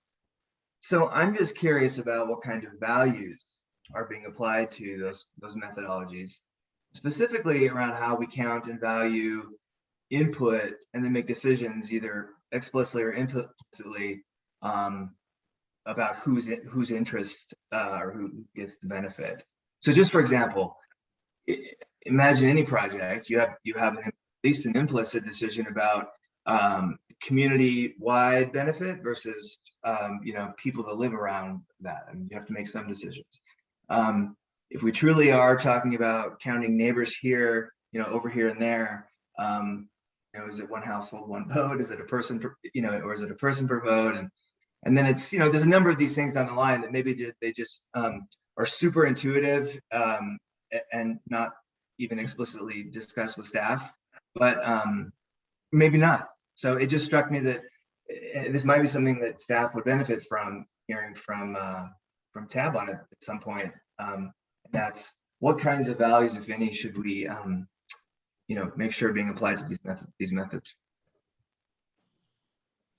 Ryan, could you help me offline?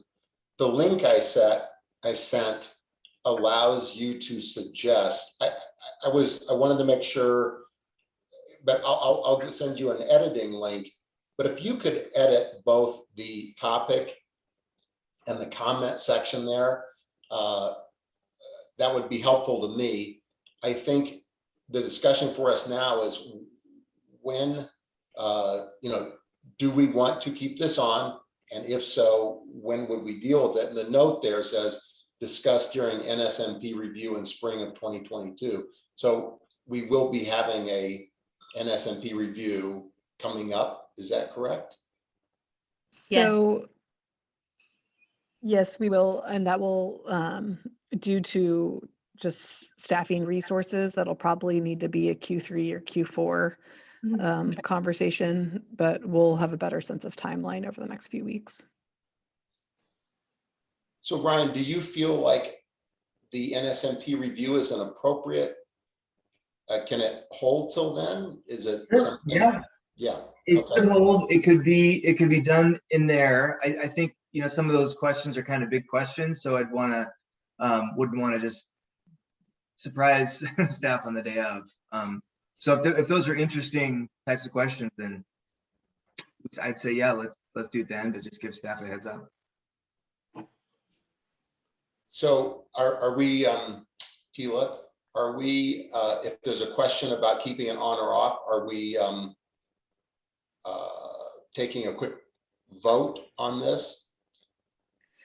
No, you're just tracking, what's been floated and how long it's been, and we still have to formalize how we manage the stuff, and that's going to be at the retreat. But I think with Ryan's help updating those fields, we'll have a better sense. But it can stay on for now, for sure. Okay, great.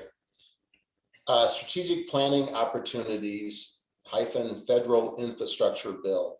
I was a little confused about this. I'm not sure who's responsible for this, but speak up. September. Anybody? I'm looking for my notes, see if I can find out.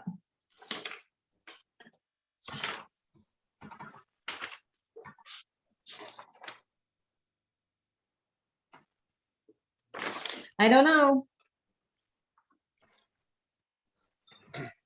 Okay, well, anyone can bring it back at some point, but I'm going to remove it unless someone objects. No objection. Okay, item 10, state greenhouse gas GHG update. Again, another kind of unknown. That was Ryan again. I don't have a proposal on this. I trust that it's self-evident this is important. Right. Not, I'll make a case.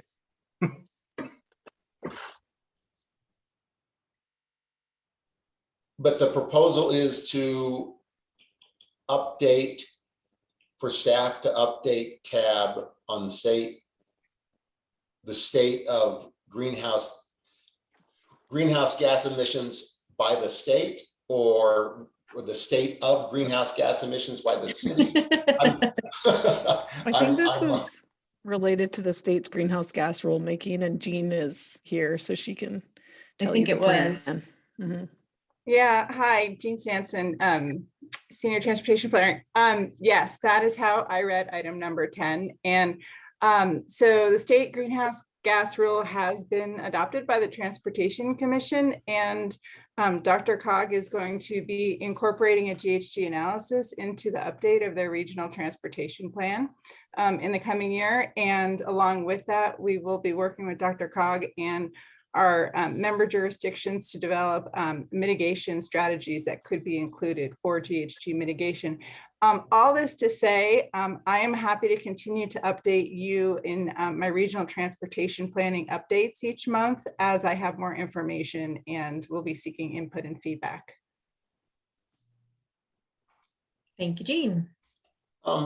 So this would be an item, I think, that and Ryan, it's your initial item. So correct me if I'm wrong. This would be one where, if it's going to be ongoing, and Jean has committed to updating us as situation changes and as new information as part of her updates, then it would be an item to remove.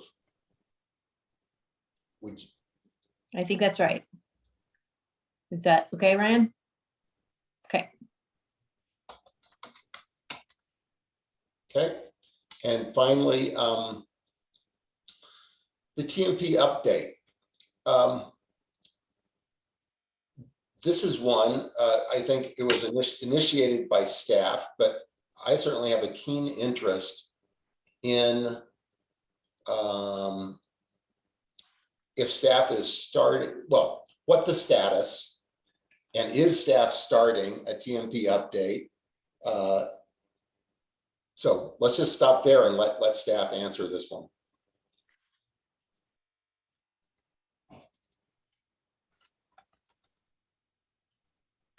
Sure, I can speak to that. Yes, we are starting a TMP update. We'll be, we've kind of started to get underway internally as far as staffing and resourcing the team.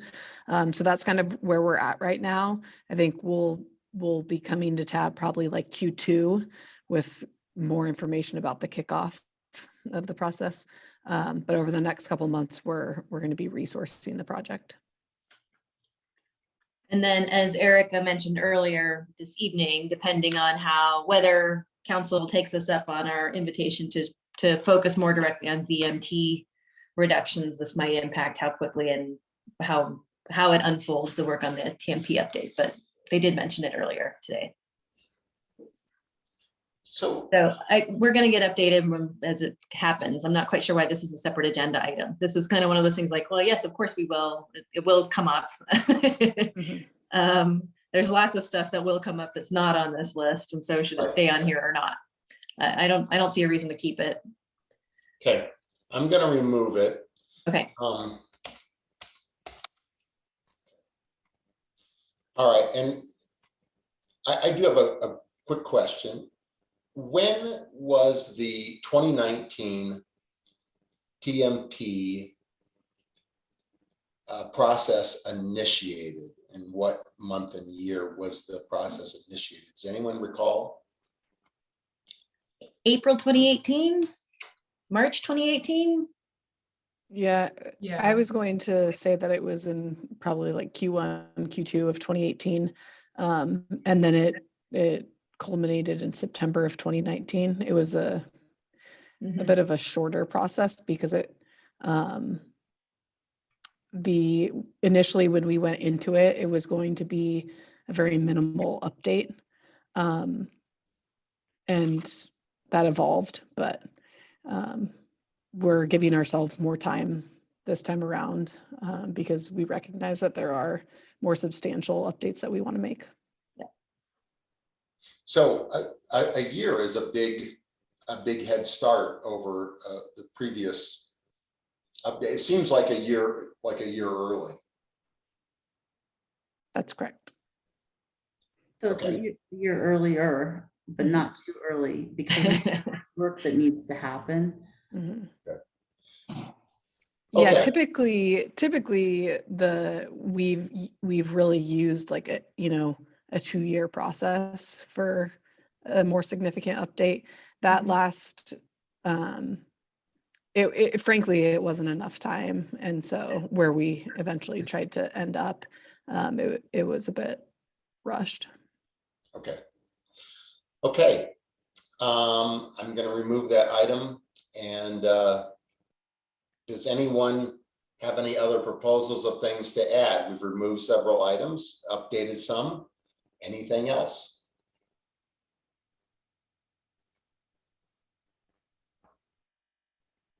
That's the correct response. Okay, there we go. All right. Thank you for doing that, Mark. Okay, that concludes that item. Okay. Thank you. Mhm. What else might it conclude? Can I entertain a motion to adjourn? If we have nothing else. I move to adjourn. Thank you, Ryan. I'll second. Thank you, Mark. All in favor? All right, unless we happen to convene a beer meeting where we do not talk about tab business, I will see you all next month. Take care. Have a good night. Bye, Lynn. You sneaky.